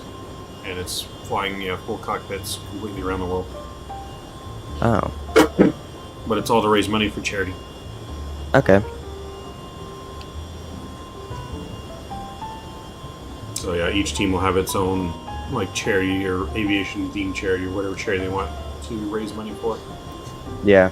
So Chewy's a part of one of the teams out there in Europe. Simfest, I think is their name. Simfest. Yeah. I watched it last year. I just was kind of confused. I think the people I were watching were in an A320 cockpit. Quite possible.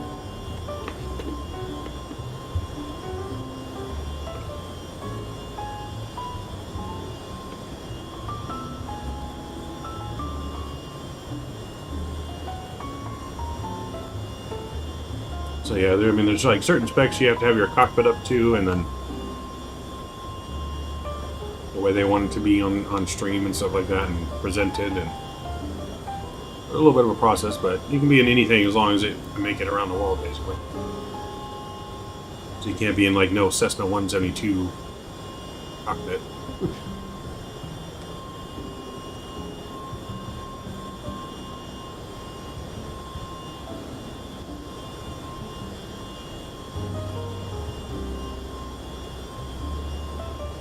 Something is killing our frames right now. That was weird.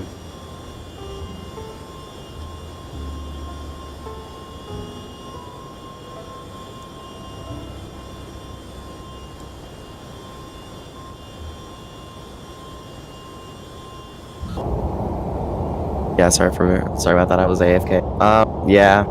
See, the good thing about an A320 cockpit is you can it's universal. You can use it for an A321 also, and not an A220. Never mind. Forget what I said.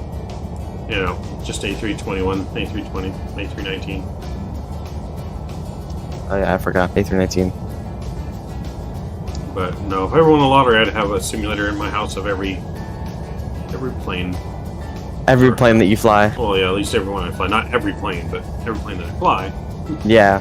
So a Same. 737, a 73 Max. If I was like Bill Gates or something, I'd have a warehouse in my backyard. It's like 20,000 square feet, and I just put 20 flight simulators in there. You know, if I had Bill Gates money, I'd be having my own jets. I wouldn't be worried about the simulator at that point. See, same, but I'd have a simulator just so if I didn't want to fly one day or something. Yeah, because I believe you can fly and get your license for like a 737 just and carry passengers without a certain specific rating. But you can fly yourself. Privately. Yeah.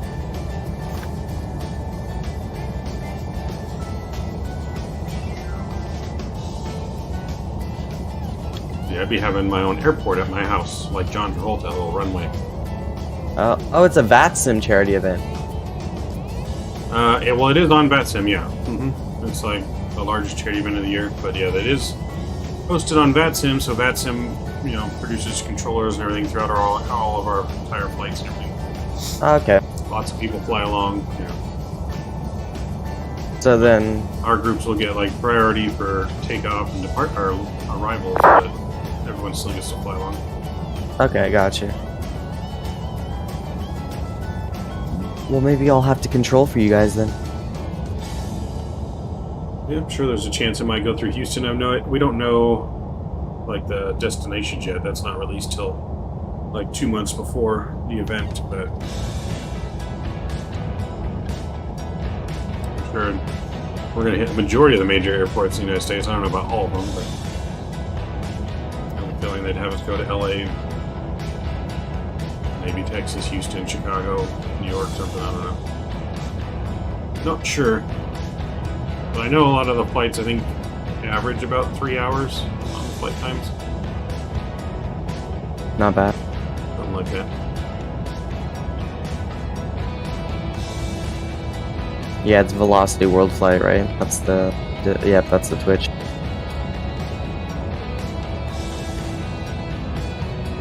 I think so. I'm not 100% positive on that, but I think so.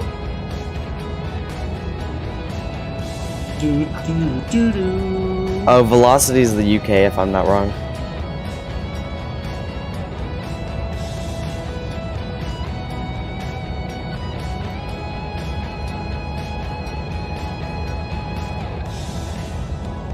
Yeah, Velocity UK.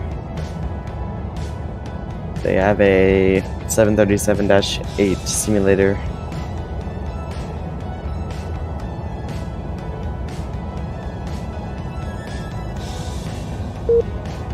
Uh-oh.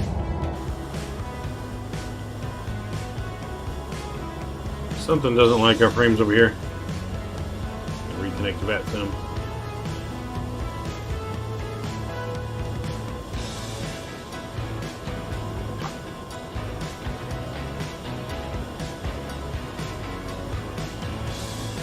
So we're going to be putting ourselves to a little bit of a challenge on this approach. We're doing a crosswind approach into Toronto. So you guys look at the chart here. So the chart here, we're landing runway 5. The winds are technically lined up with the 3.3s at 10 knots. So we'll be doing a slight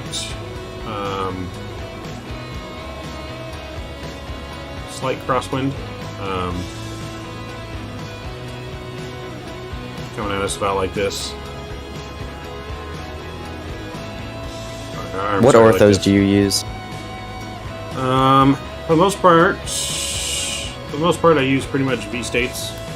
Oh, okay. Some ortho for XP, but I don't have a lot of international ortho because I mainly fly in the States. But I do have like stuff around in Europe. Yeah.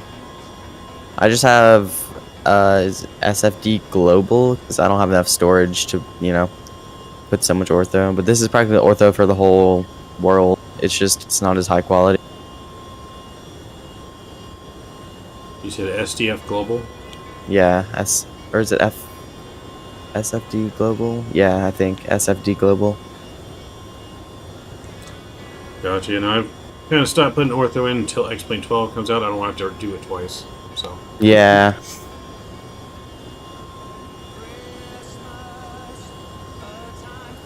Blanks0823, thank you for subscribing, my friend. Very much appreciate that support. Thank you very much. Glad to see you aboard. Do you know where I can find a Honeycomb profile for this plane? I'm not sure. I don't really have like profiles that I download. Like that. That's what my X-Plane looks like. I usually set up everything myself. So yeah, I usually map all the throttles and everything myself on the throttle with X-Plane. So I'm not entirely sure. Maybe go to the org store, look on the forums, and search for MD-11 Honeycomb maybe profile. Maybe there'll be something on there. Like I said, I usually map everything myself. Because I do have the Honeycomb throttles. I've looked, nothing yet. Ah, gotcha. Yeah, you might want to maybe join someone's Discord. You know, ask people in there as well. Everyone's very helpful, anyone that knows. Yeah, like you did, yeah. Yeah, I haven't seen anything myself for it. So yeah, I've had to map it all myself. But I think they're, just because the plane's fairly new, maybe no one hasn't done it yet. But I'm sure there'll be something soon. There always is.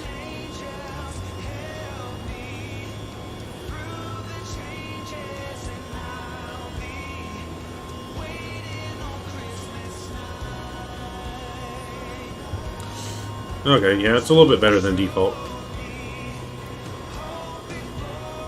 I see on it. On your X-Plane.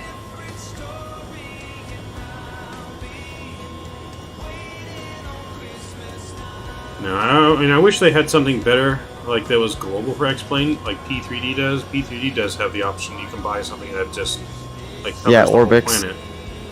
So I wish they had that for X-Plane. Maybe they'll have that for X-Plane 12.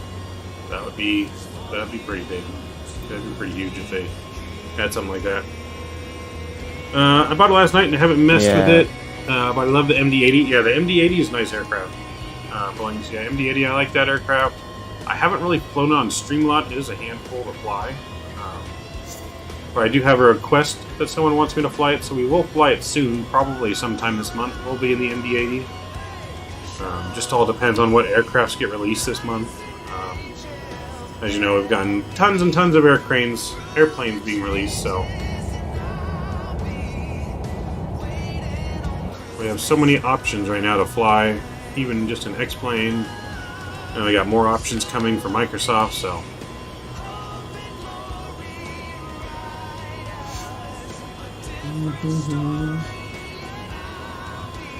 Alright, let's mix this up a little bit here. The music genres.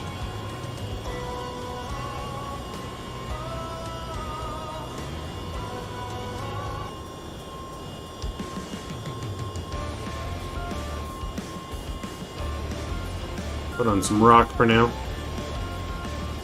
I just got everything not long ago. Ah, gotcha. Okay.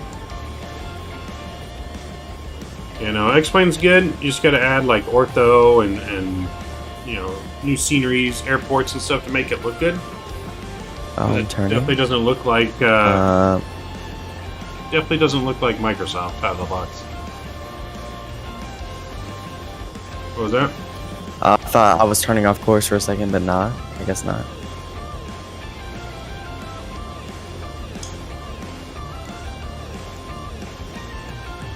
Do you have the most recent patch for the plane?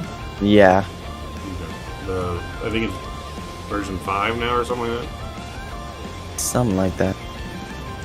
Yeah, I've always played Microsoft, but like X-Plane a lot better. Yeah, so I still like X-Plane better.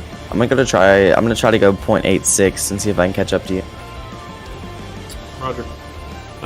Yeah, I mean, I like X-Plane better for the fact that the flight model and the aircrafts are better. However... Yeah, because you're gonna arrive 8 minutes before me. Yeah, so however, the planes are better, the graphics just are unbelievable in Microsoft. If we could get all these planes in Microsoft, I'd be in Microsoft all the time.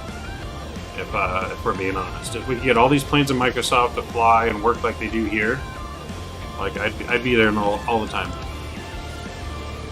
You know, and we'll definitely be streaming more once the PMDG 737 comes out.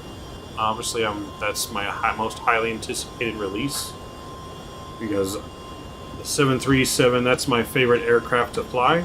It's my favorite aircraft of all time. So we'll definitely be in Microsoft a little bit more once that's released. But we'll never be completely out of X-Plane just because it's got so many other planes. It'll be a long time before Microsoft has all that. Or if they'll ever have all that, so. But I just love how in Microsoft you don't have to add all this ortho, and it's just so much easier on that, and easier on the storage. Like, Microsoft doesn't take that much space up on my computer like this does. I have like 4 terabytes of scenery downloaded. You know, 4 terabytes of ortho, and airports, and all that fun stuff on my computer that I'm almost out of space that I need to get another hard drive here soon. Just to download all the new ortho that we're going to put into X-Plane 12 when it launches. Which I feel like X-Plane 12 might be 2 months away, maybe? But I heard they're going to release X-Plane 12 like a beta. And so it'll be in beta for a while. I don't know. Not 100% sure on how they're doing that yet, but those of you new that's joining us too, make sure you guys don't forget to smash down that thumbs up button for me. Hit that subscribe button, really do appreciate it. It really helps out the progress of the channel and the stream. It's all that YouTube algorithm. Alright, so we are crossing over into Canada. So we should be over Canada now, just passing Detroit to the west of the aircraft. Can't really see it because of all the clouds. Like I said, it is stormy up in here towards Toronto. But we are almost to our top of descent. We jump back in the aircraft here. So you can see our top of descent's coming in actually rather quickly. So let's go ahead and reset our altitude here. So we're going to go down to 7,000 feet. So I'm going to put 7,000 feet in here. Just like that. Once we reach that top of descent marker, our plane should automatically start descending.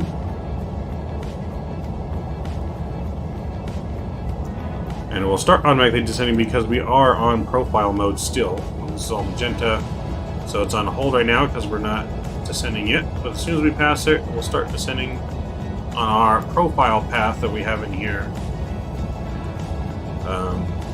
At these altitudes all the way down to 7,000 feet here. So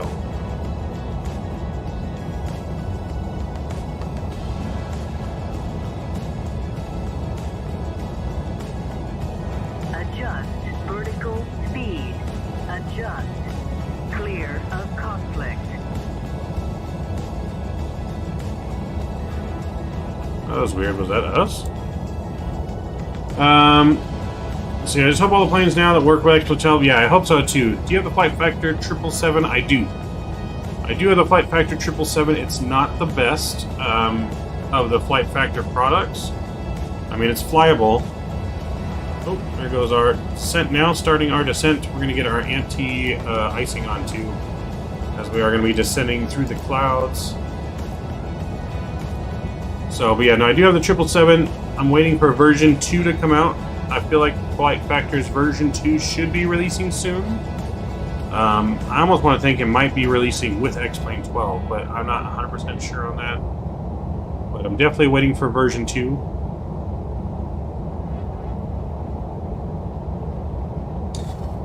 Can't get the update. It says my activation codes and emails are wrong. That's weird. Yeah, that's weird. You might want to email Flight Factor and see if they can help you out with that. I've never had that problem before. But you do have to have your original email and activation code from wherever you bought the plane from. Alright. We started our descent. Okay. I have mine set to 3,000. I didn't pull anything or anything. It's mine says after Canuck.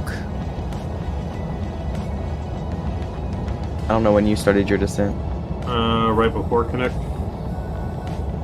Did you, Yeah, mine says what flight level are you cruising at?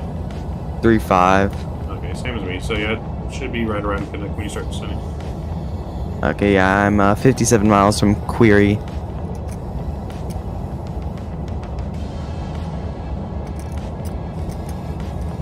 Alright, so we're gonna get some speed brakes in here. We do need drag.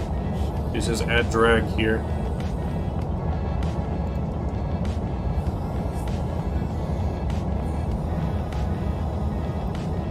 Alright, so drag is going. We are descending into Toronto, ladies and gentlemen.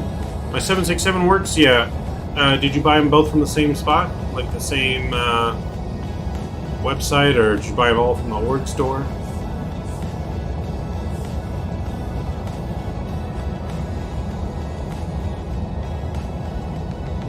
Yeah. Yeah, that's weird why it wouldn't work then if you have the email and the activation code, right? I'm not entirely sure. I haven't updated it in a while. So, like I said, you may want to reach out to them. Maybe join their Discord even. Flight Factor has a Discord. I wonder if I can send you a link to their Discord. You might be able to message them on there and kind of figure out what's going on.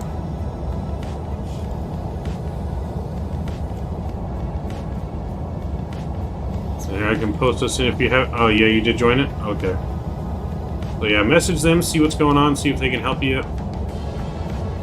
And hopefully they can assist you with that.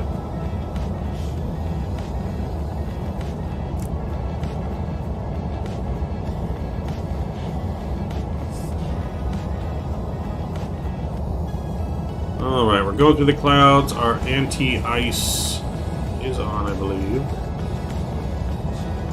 We're gonna turn on the anti-ice. Windshield E is on. That is on. That looks good. All of this looks good so far. Cargo heat's on.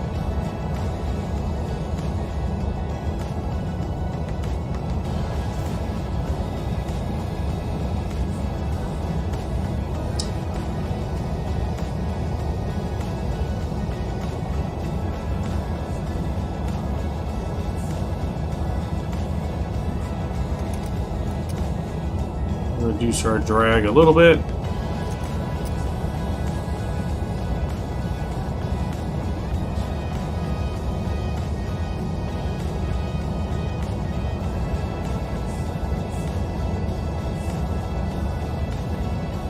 Alright, so far so good on our descent here. That Eagle was supposed to be at about 18,000 feet, so we're right on path for that. We're looking good. And after that, we're going to drop down to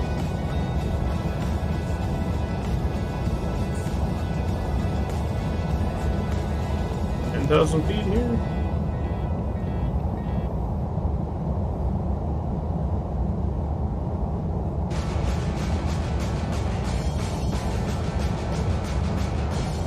This is weird. So it says 10,250 knots right here, but I don't have that on the charts or in the flight plan here, so that's kind of weird. Our only restriction on this route is 7,000 at ICFAT. So that's weird. Increase drag a little bit more again.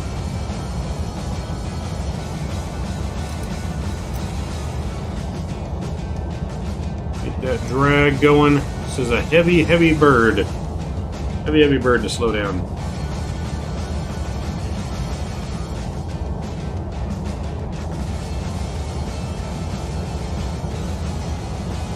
Let's get our ILS information plugged in as well. Make sure that's all good. So our minimums are going to be, let's see here, 764.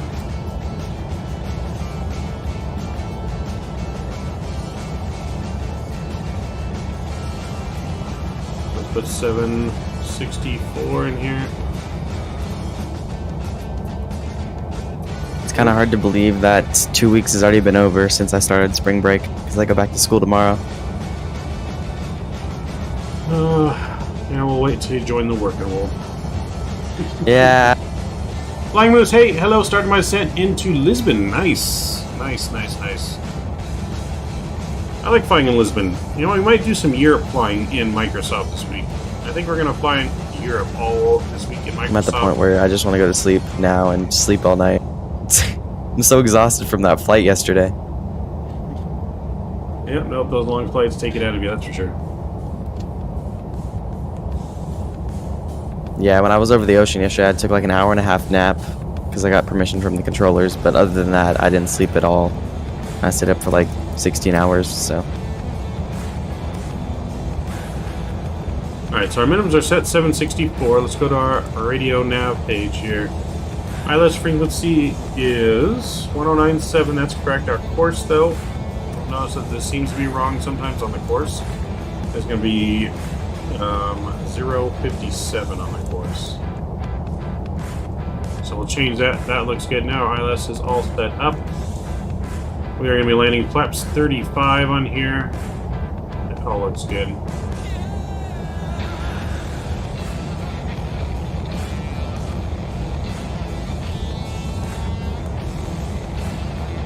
So what do you normally bring your speed brakes to whenever you descend? To like a certain setting, or?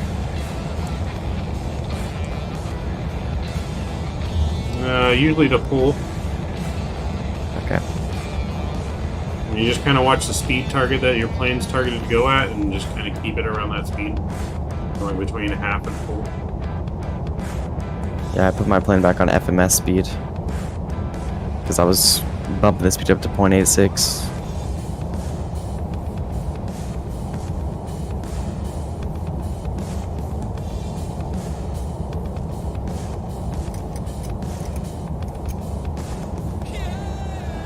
And we're starting our descent.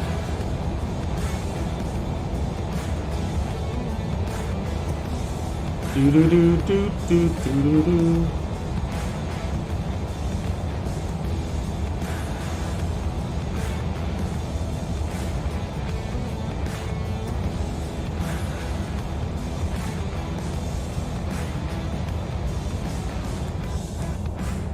Alright, we're at 10,000 feet here. Gonna start descending below here very shortly.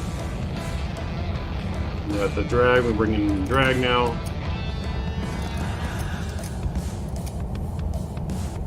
So I accidentally pressed localizer only. I'm guessing that means Wait, what? In my FMC, when I put in the ILS course, I accidentally pressed loc only. Ah, gotcha. Yeah, it's just gonna line you up. You'll have to manually descend. Is there a way to delete that? Oh, I mean, you can just rechange it, re-put in the new approach information. You just double check, make sure your route doesn't screw up.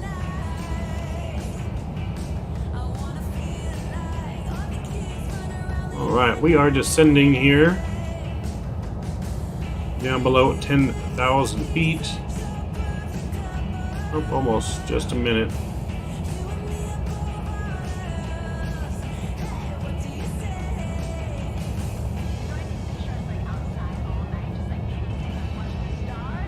Our window's getting a little dirty. A little dirty on the window.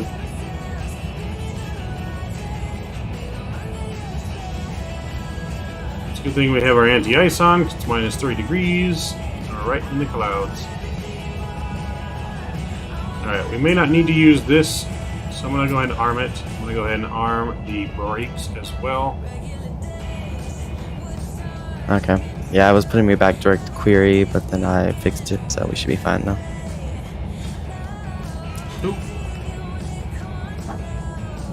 Alright, so we're looking good. It's still descending localizer shortly. only. I guess it's okay.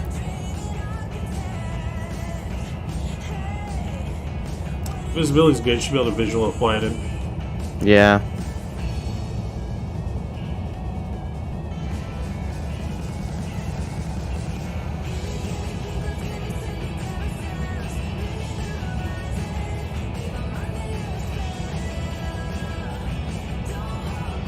So have they said anything about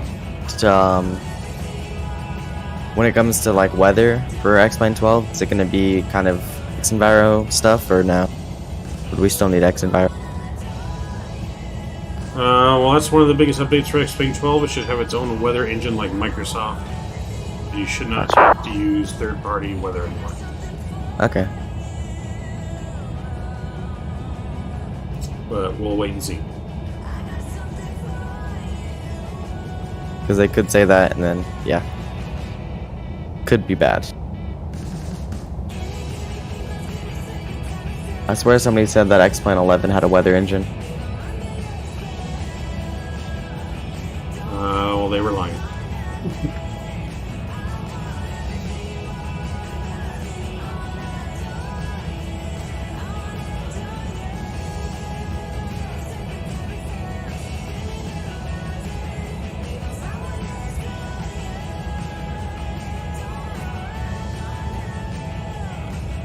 Just cruising through the clouds.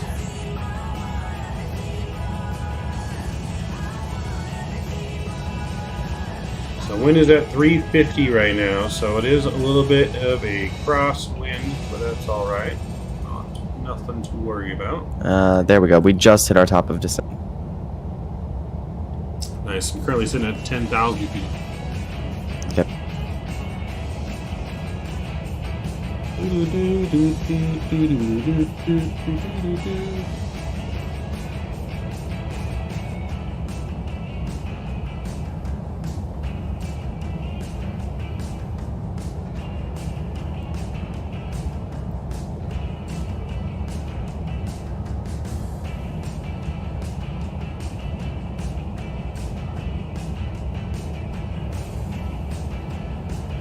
Alright, so we gotta hit our 7,000 foot restriction at ICBAT, and then from there we're gonna descend down to 3,000 to capture localizer.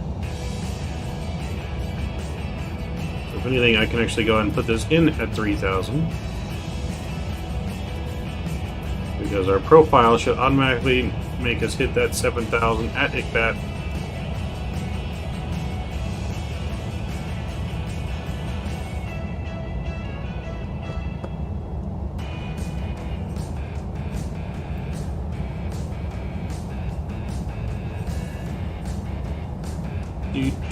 Do.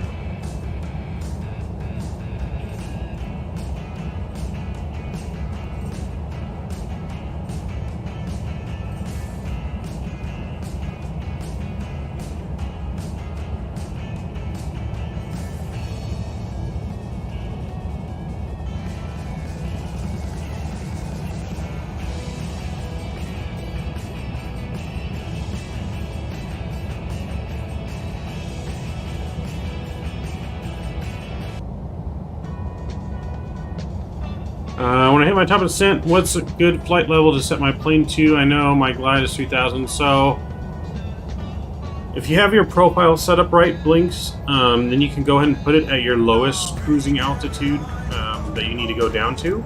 So you could set it at 3,000. If you have hard restrictions and you're on ATC, I would kind of leave it at closer to those, or just monitor, make sure your plane's going to hit those restrictions. But if you have your profile in, you should be able to just put your bottom altitude, as long as you don't have vectors. If you have vectors, then put it at whatever the top of the vector point is, and then you can change it after when you vector yourself, because you'll have to manually descend the vector anyways. So, but like for me, I put it at 7,000 just to make sure we didn't bypass it at 7,000. But now that I saw that it was lining up right, I went ahead and just put it down to my lowest, which is 3,000. We're now in Canadian territory. So now we're gonna go 3,000 or 7,000 here, and then descend to 3,000 for our approach, our arrival. All right, so we're going below 10,000 feet though. Let's get our landing lights all back on. Logo light can go back on. That looks good.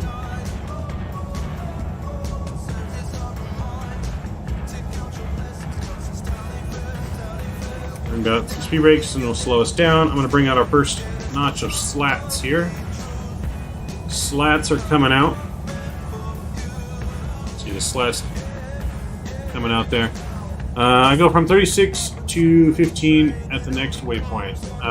So I mean, you can put it at 15, and then when you get closer, you can then change it back down to 3,000 once you get close to that waypoint, just to make sure you don't bypass your hard restriction.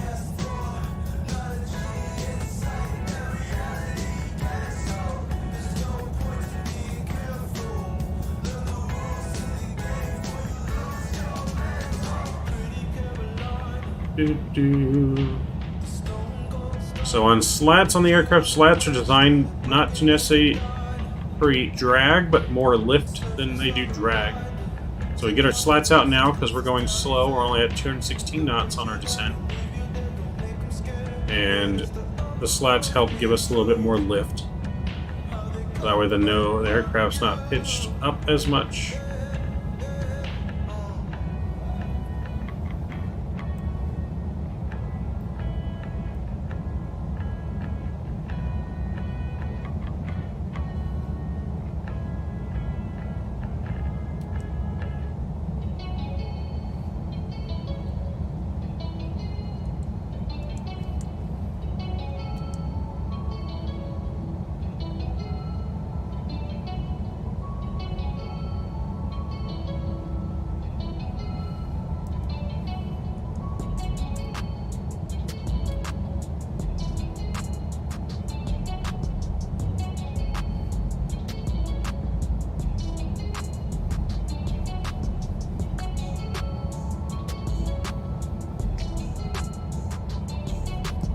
See, we're entering a waypoint right at 7,000 feet here, and we're looking good. Looking good, besides flying in the clouds. Yeah, just get afraid it won't get down low enough, fast enough, because there's not a lot of... Before I need to be at 3,000, gotcha. I mean, go ahead and set it down to 3,000. Like I said, just watch your profile. If your things on here line up and it's hitting those altitudes, then you should be fine, but use your speed brakes. You got to use your speed brakes on your descent, or else it won't descend fast enough, that is for sure.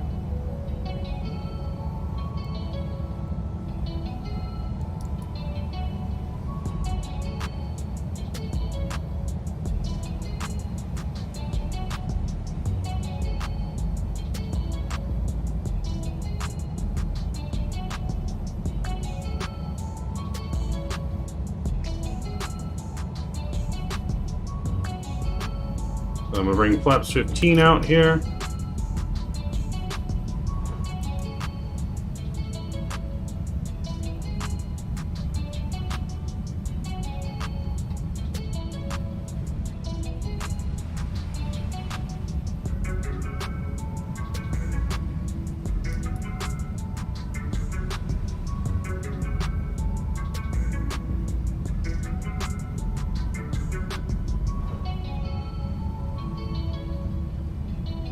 What's the altimeter here?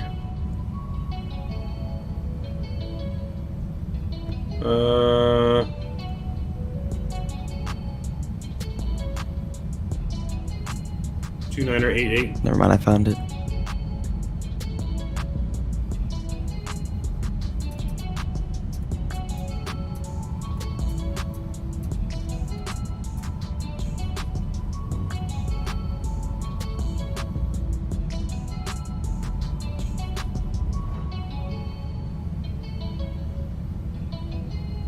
Alright, so let's bring in our speed brake. Right, and we'll arm it. Make sure it's armed. There we go.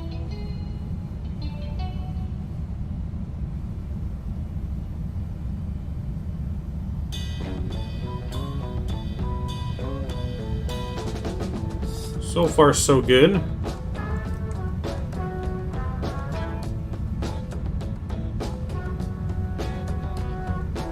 So we are coming. So I'm guessing you use Sim Toolkit Pro. Yes. Gotcha.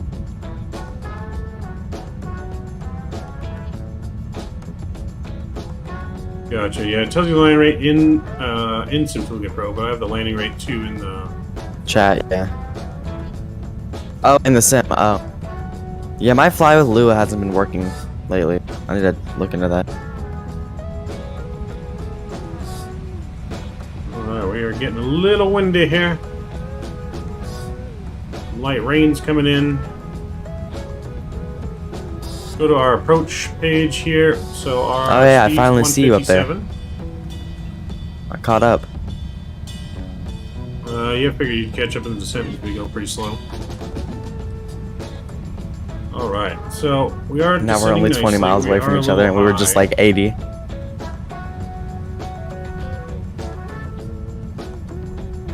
Oh no, we have the same arrival time. About to crash into each other. Just kidding.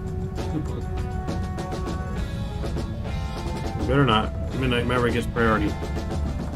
Yep.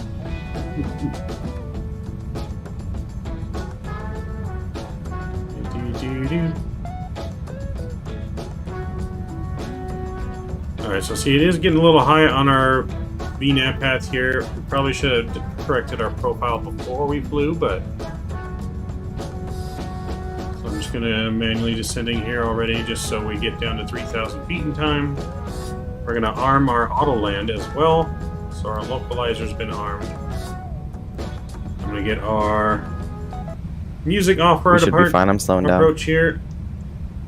Get our sounds back up for our arrival.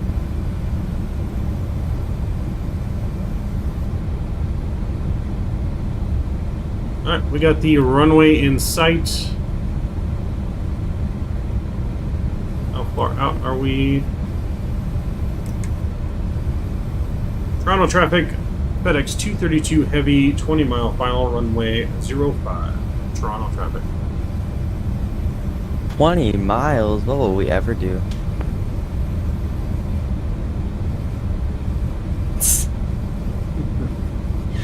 Enzo, hey, just woke up. Well, you're just in time for our approach into Toronto, my friend. Glad to have you aboard. We do have a little bit of a cross. On your stream, it looks like there's a fire in front of you, but I think that's the clouds. Yeah, that's just some dark storm clouds that's moving through Toronto. Stabilizer motion. Stabilizer motion. Let's increase our flap, dial a flap here a little bit.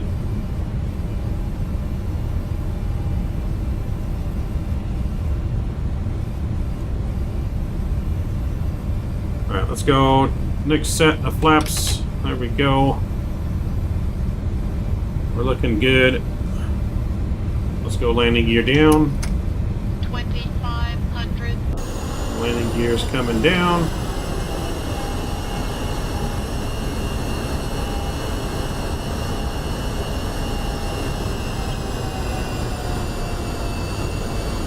I do like the little water coming off the wings there. Alright, let's go flaps 35 here. We'll get fully configured. Speed brakes are armed. Auto brake is set to medium. Localizer, I think, has been captured.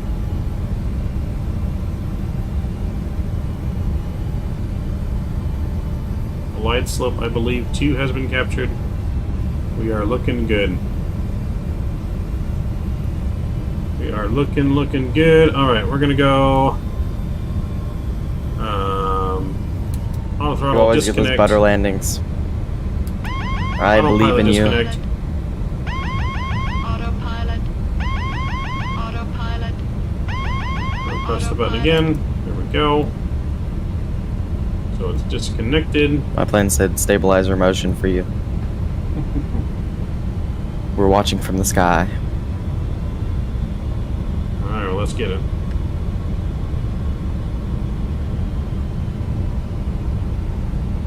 Alright, there we go. Back on the glide path. Gonna be shaky coming in with that crosswind. Gonna have to get a little crabby. 1,000. 1,000. 1,000.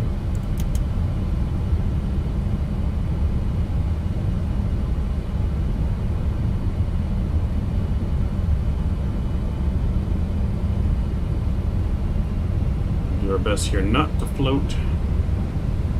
Now we're getting a little high.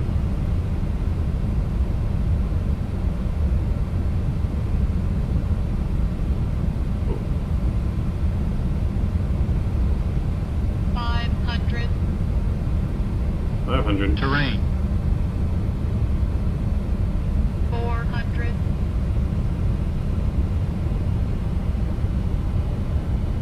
300. Approaching minimum. Continue.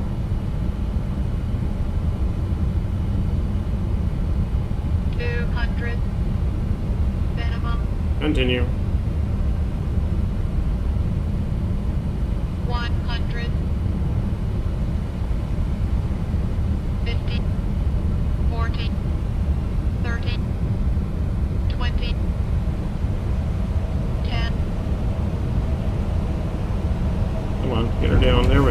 That's nice and smooth. Nose down gently. Reversers are out. Good one, man. Good one. Alright, motor manual braking, reversers are coming in. Welcome to Toronto, everyone. Welcome, welcome. That's what happens when you fly FedEx, right? That's what happens when we go back to flying FedEx. Alright, we're going to exit Bravo to the left.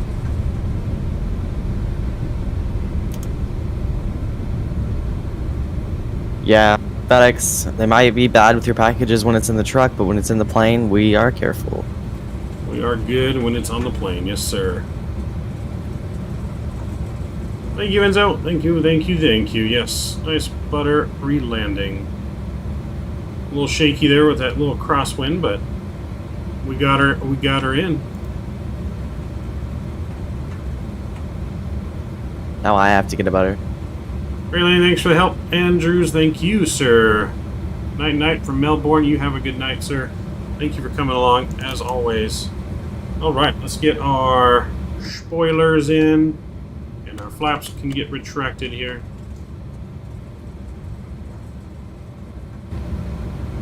That's looking good. Watch the flaps come in. Get some taxi music on.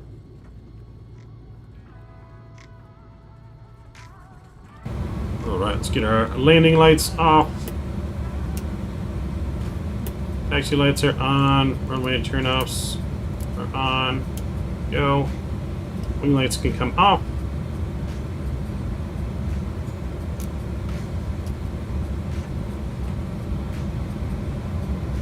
Alright, we are looking good, ladies and gentlemen. Welcome to Toronto Pearson International. What runway did you land? Runway 5. Gotcha. Still landing on 3-3s? Yeah, because the Nice. wind, let's see. Just let me know when you're coming in. Yeah, the wind's 310 at 13, gusting 18. Yeah, I'll be more direct for you. I wanted the crosswind though. Oh, okay. Wanted the little extra challenge.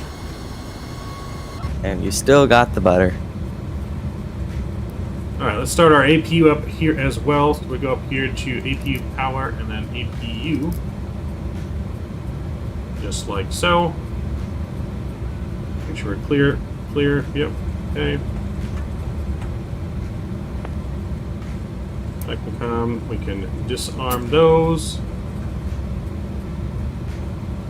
As we taxi on back down to the cargo ramp. A little ways for a taxi here.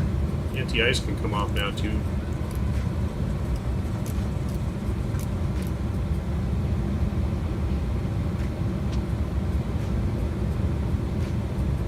Hopefully Cam will be landing by the time we get there. Maverick, yesterday I got the 737 on Microsoft. You got the Max? Toronto Pearson traffic, it's Air Canada 102 and A321, 7,000 feet over 8 bat, about 5 minutes from commencing the ILS approach for runway 05 and expected the field in about 12 to 13 minutes, Toronto. So you got the 737, the Max one on there. Let me know what you think of it, Enzo. FedEx 1717 heavy. We are, let's see, probably a 20 to 25 mile final, 3-3 left. Gotcha. Yeah, let me know what you think about it. They have made some improvements to it. When it first came out, was absolutely not good. But they've made some improvements to make it like flyable. It's still not like a Zevo, but I mean it's nowhere close to the Zevo. But yeah, let me know what you think. I'm waiting for the PMDG to come. So there we go.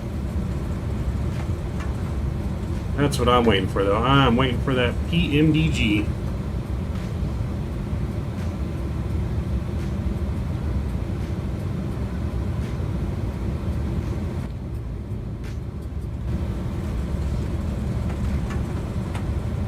All right, here we go.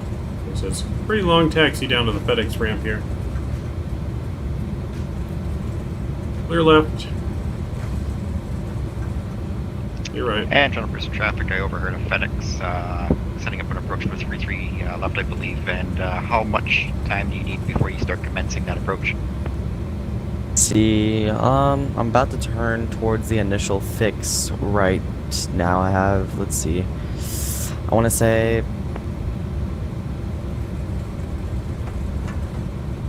I honestly don't know how far I have until I turn to the fix. I would say like 3 to 5 miles until I turn to the initial fix. Okay, check remarks. We're about 3 miles from our initial fix for the straight-in ILS for runway 05. We'll continue. Just let me know when you're 10 miles inbound. Did all my people join you in the server, Mac? Yeah, so I got Cam. He's in the Discord server with me right now. He's flying along. We've been chatting in flight about aviation. So he is in chat with me right now. The other people that you're hearing that's on Vatsim, there are other people that are flying. But Cam did fly along with us in the MD-11 as well.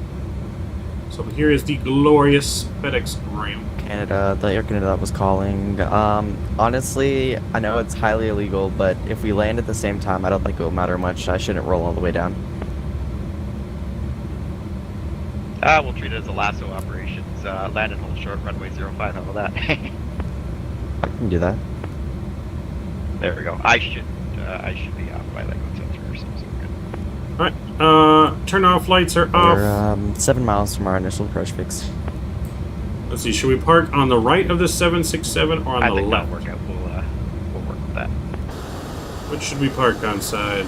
This side, this side. You know what? Let's go on the left. We'll go on the left side of it.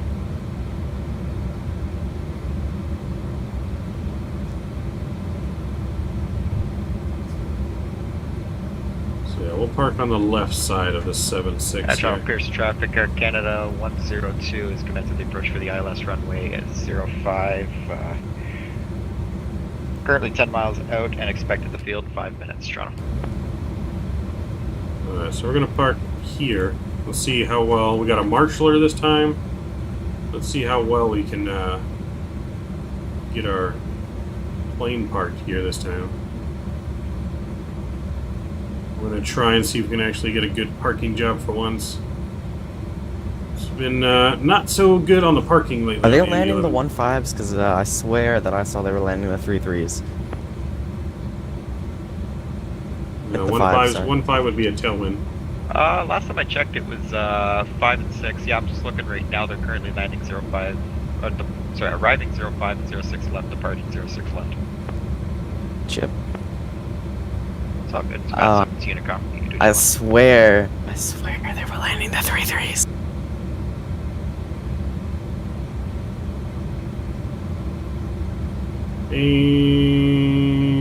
Alright, we'll park right there. Let's park the brakes set. APU will kick over there. As you see, taxi lights off. APU is on and running. Let's go and shut down our engines. 3, 1, and 2 are coming off. And beacon lights coming off. We have made it, ladies and gentlemen. Ooh, not bad on the parking. I think that is our best MD-11 parking yet. The marshaller had us, short of those lines there, but look at that center line. 9.8, maybe? I'm not going to count this just because that's where the marshaller told us to stop, but I think that's damn good for parking that we have not done yet on this plane. Damn good on the parking. Seatbelt signs go off, smoking signs, those are off. Welcome, welcome, everyone. Nice, lovely scenery here for Toronto. Got off the sim market. Got some static planes there right next to a 767. Oh, baby. How far out are you, Kim? We're 7 miles from Ebron, which is like third fix on the ILS, I would say. Let's see. Yeah, it's not giving me a mileage. I would say like 5 to 10 minutes, maybe. If you need to go, that's fine. Toronto Pearson traffic. Air Canada 102 in the mist. 05 on stable approach. No, we'll check out your guys' landings. We'll get some plane spotting in here, check out their landings, and then we'll do our replay real quick, and then we got to get out of here. Got to get over to somewhere. But we've got enough time just to check out. I'm gonna like vector myself in because it won't because the localizer only doesn't work. So, and since I did that, it messed up my whole thing. So I'm just vectoring myself for the visual. Sounds good.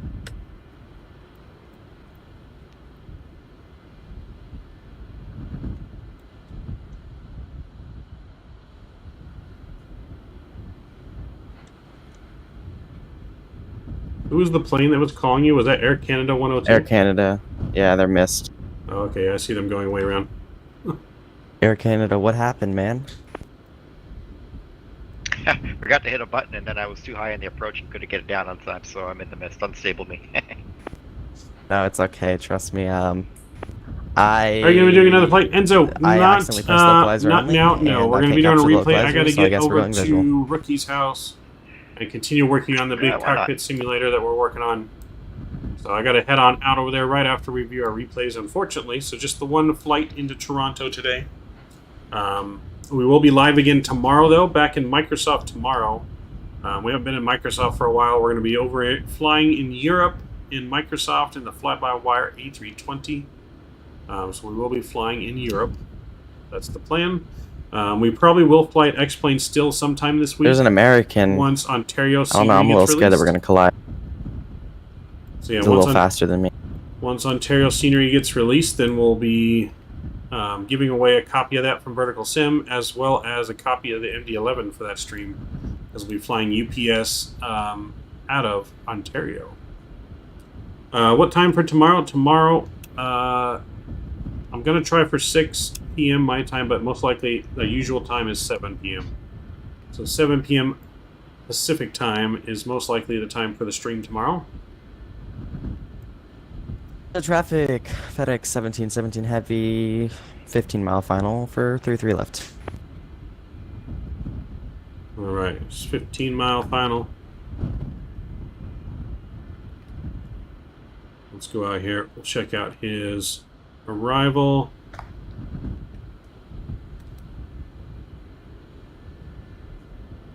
Just make sure you don't float it. Not the longest runway, but not the shortest either. Gotcha. So yeah, we'll be in the fly-by-wire. Let's get some. What were your flaps for landing? I never know what to do for these flaps for this plane. I always use 35. I feel flaps 50 is just a bit too much, and really only needs to be if it's like super short landing.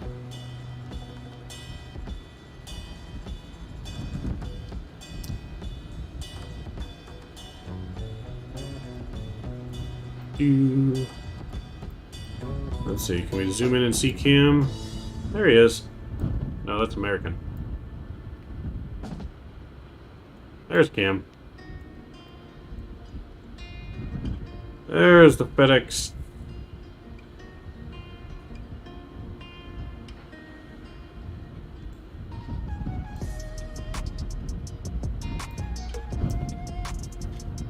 Do.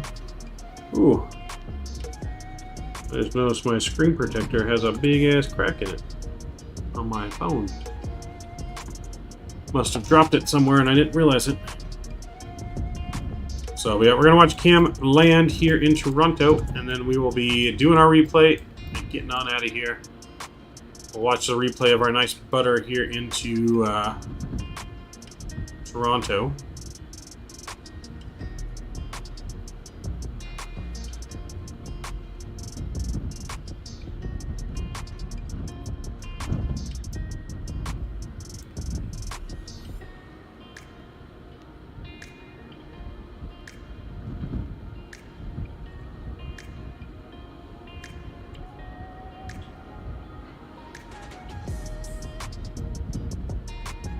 Do.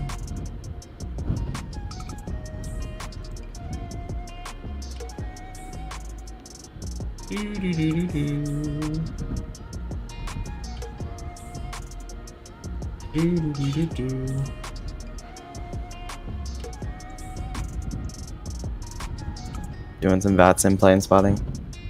Sounds fun.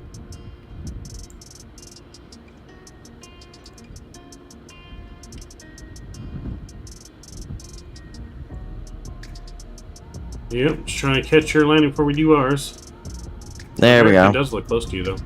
Yeah, we're good now. We're lined up with the runway. I had to vector myself onto it. But we're not on the ILS though, sadly.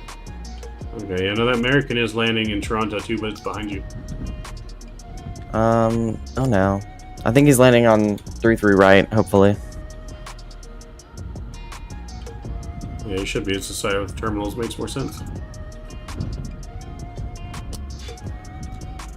Canada 102, FedEx. This is FedEx 1717. How far out are you?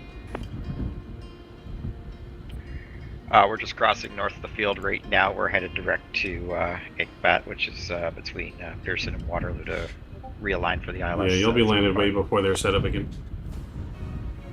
Yeah. And we're 4,000 feet below. We're out of your way even if you miss.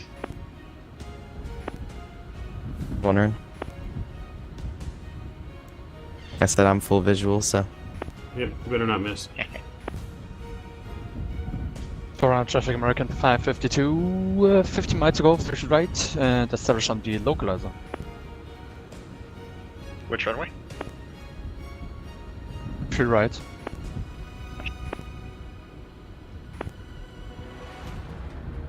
Alright, there comes Cam. Let's go. How do I Cam. get my autopilot noise off? Like the alarm? Oh, there we go. I got it. Yellow button on the yoke. So Cam is coming in, and we'll check out our replay and call it a day. Cam is just going slow. Slow like a grandma over here. We're nosediving towards the runway, man. This localizer would have helped a lot.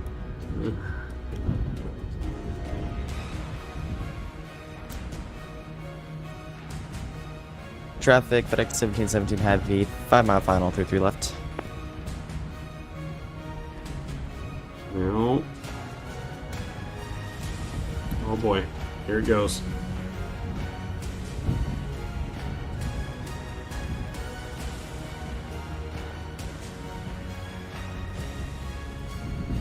Yeah, you do look a little high.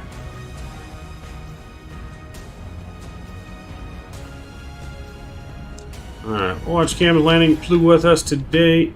And then our replay, our nice butter. Finally got a nice another butter, no crashes, no issues, no go-rounds, no rejected takeoffs. Charles Pearson traffic at Canada 102, about 10 miles northwest of the field, 4,000 feet, and we're direct Iqbat at this time. But we'll cut it in a little soon, and we'll be commencing the ILS approach runway 05 in about, call it 6 minutes, and on expected the field in about 12 minutes. Here, Canada. Uh-oh. Uh-oh. Oh boy. Oh boy. Oh. FedEx 1717 heavy, we're going around. Alright, Cam's going around. That was way off stable. Yeah, no. Okay. It started doing speed protection, so it started pitching up for some reason. 552, 7.5 minutes. Alright, unfortunately we'll have to look at a replay now. We'll be able to watch your landing, unfortunately. But That's good luck okay. on the landing. Thank you. Alright, let's go ahead and take a look at our replay. We'll toggle the replay mode. We'll get back in the plane here. Disconnected from Vatsim.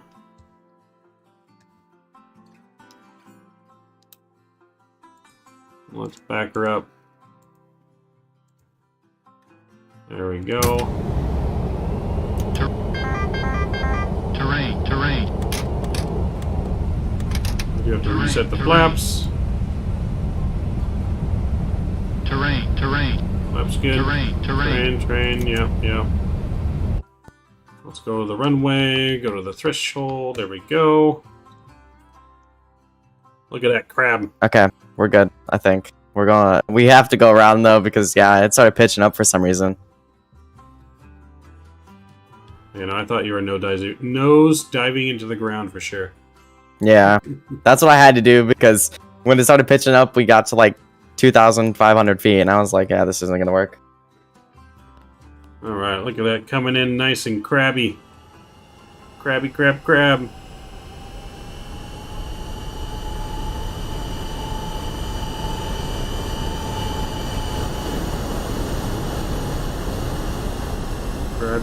Crab.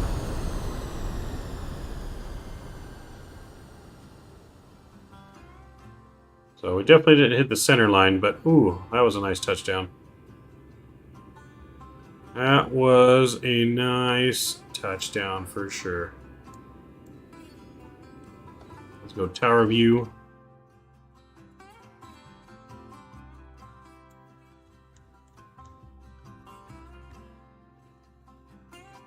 Coming in through the mist, looking good. That was definitely a butter.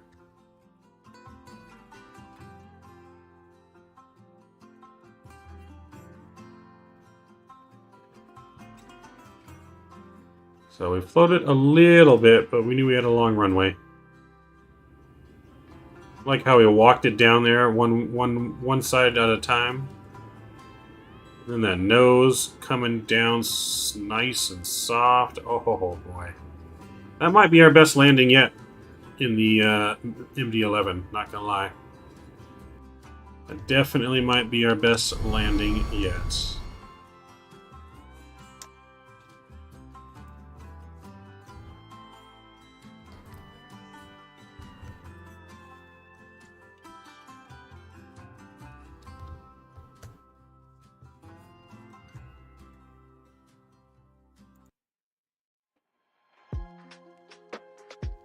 Yeah, definitely think this is our best landing yet. We need to get that center line worked on, but nice and buttery smooth.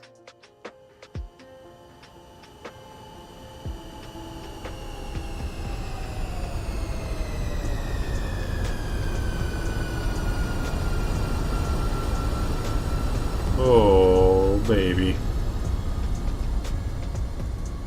Nice and buttery smooth. Okay, here we go. Let's get, we got the screenshot in the background here.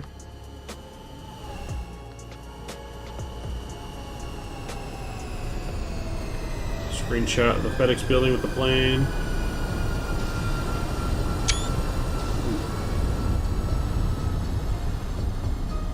Nice and buttery. Oh, baby.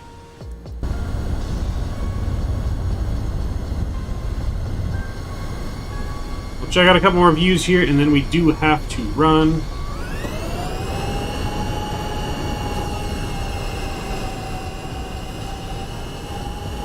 So, again, I'd like to thank all of you guys for joining us today on our flight up into Toronto. Delivered some nice cargo down into Toronto. Nice and smooth. Oh, baby. And then I like just how finally I got the nose to come down so nice and gently. Oh, baby.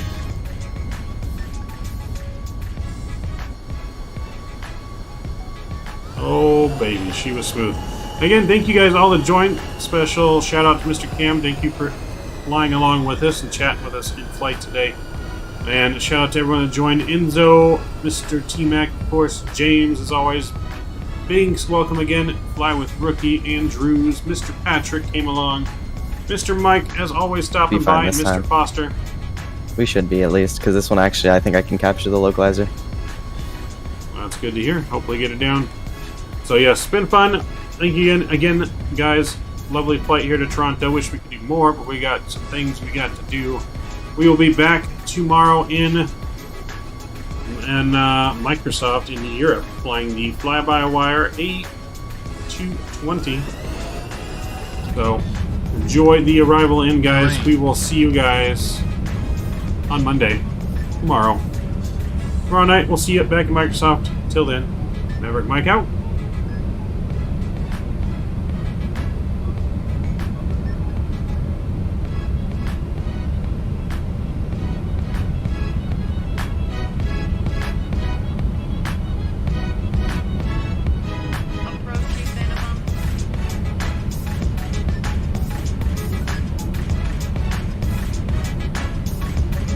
See you guys.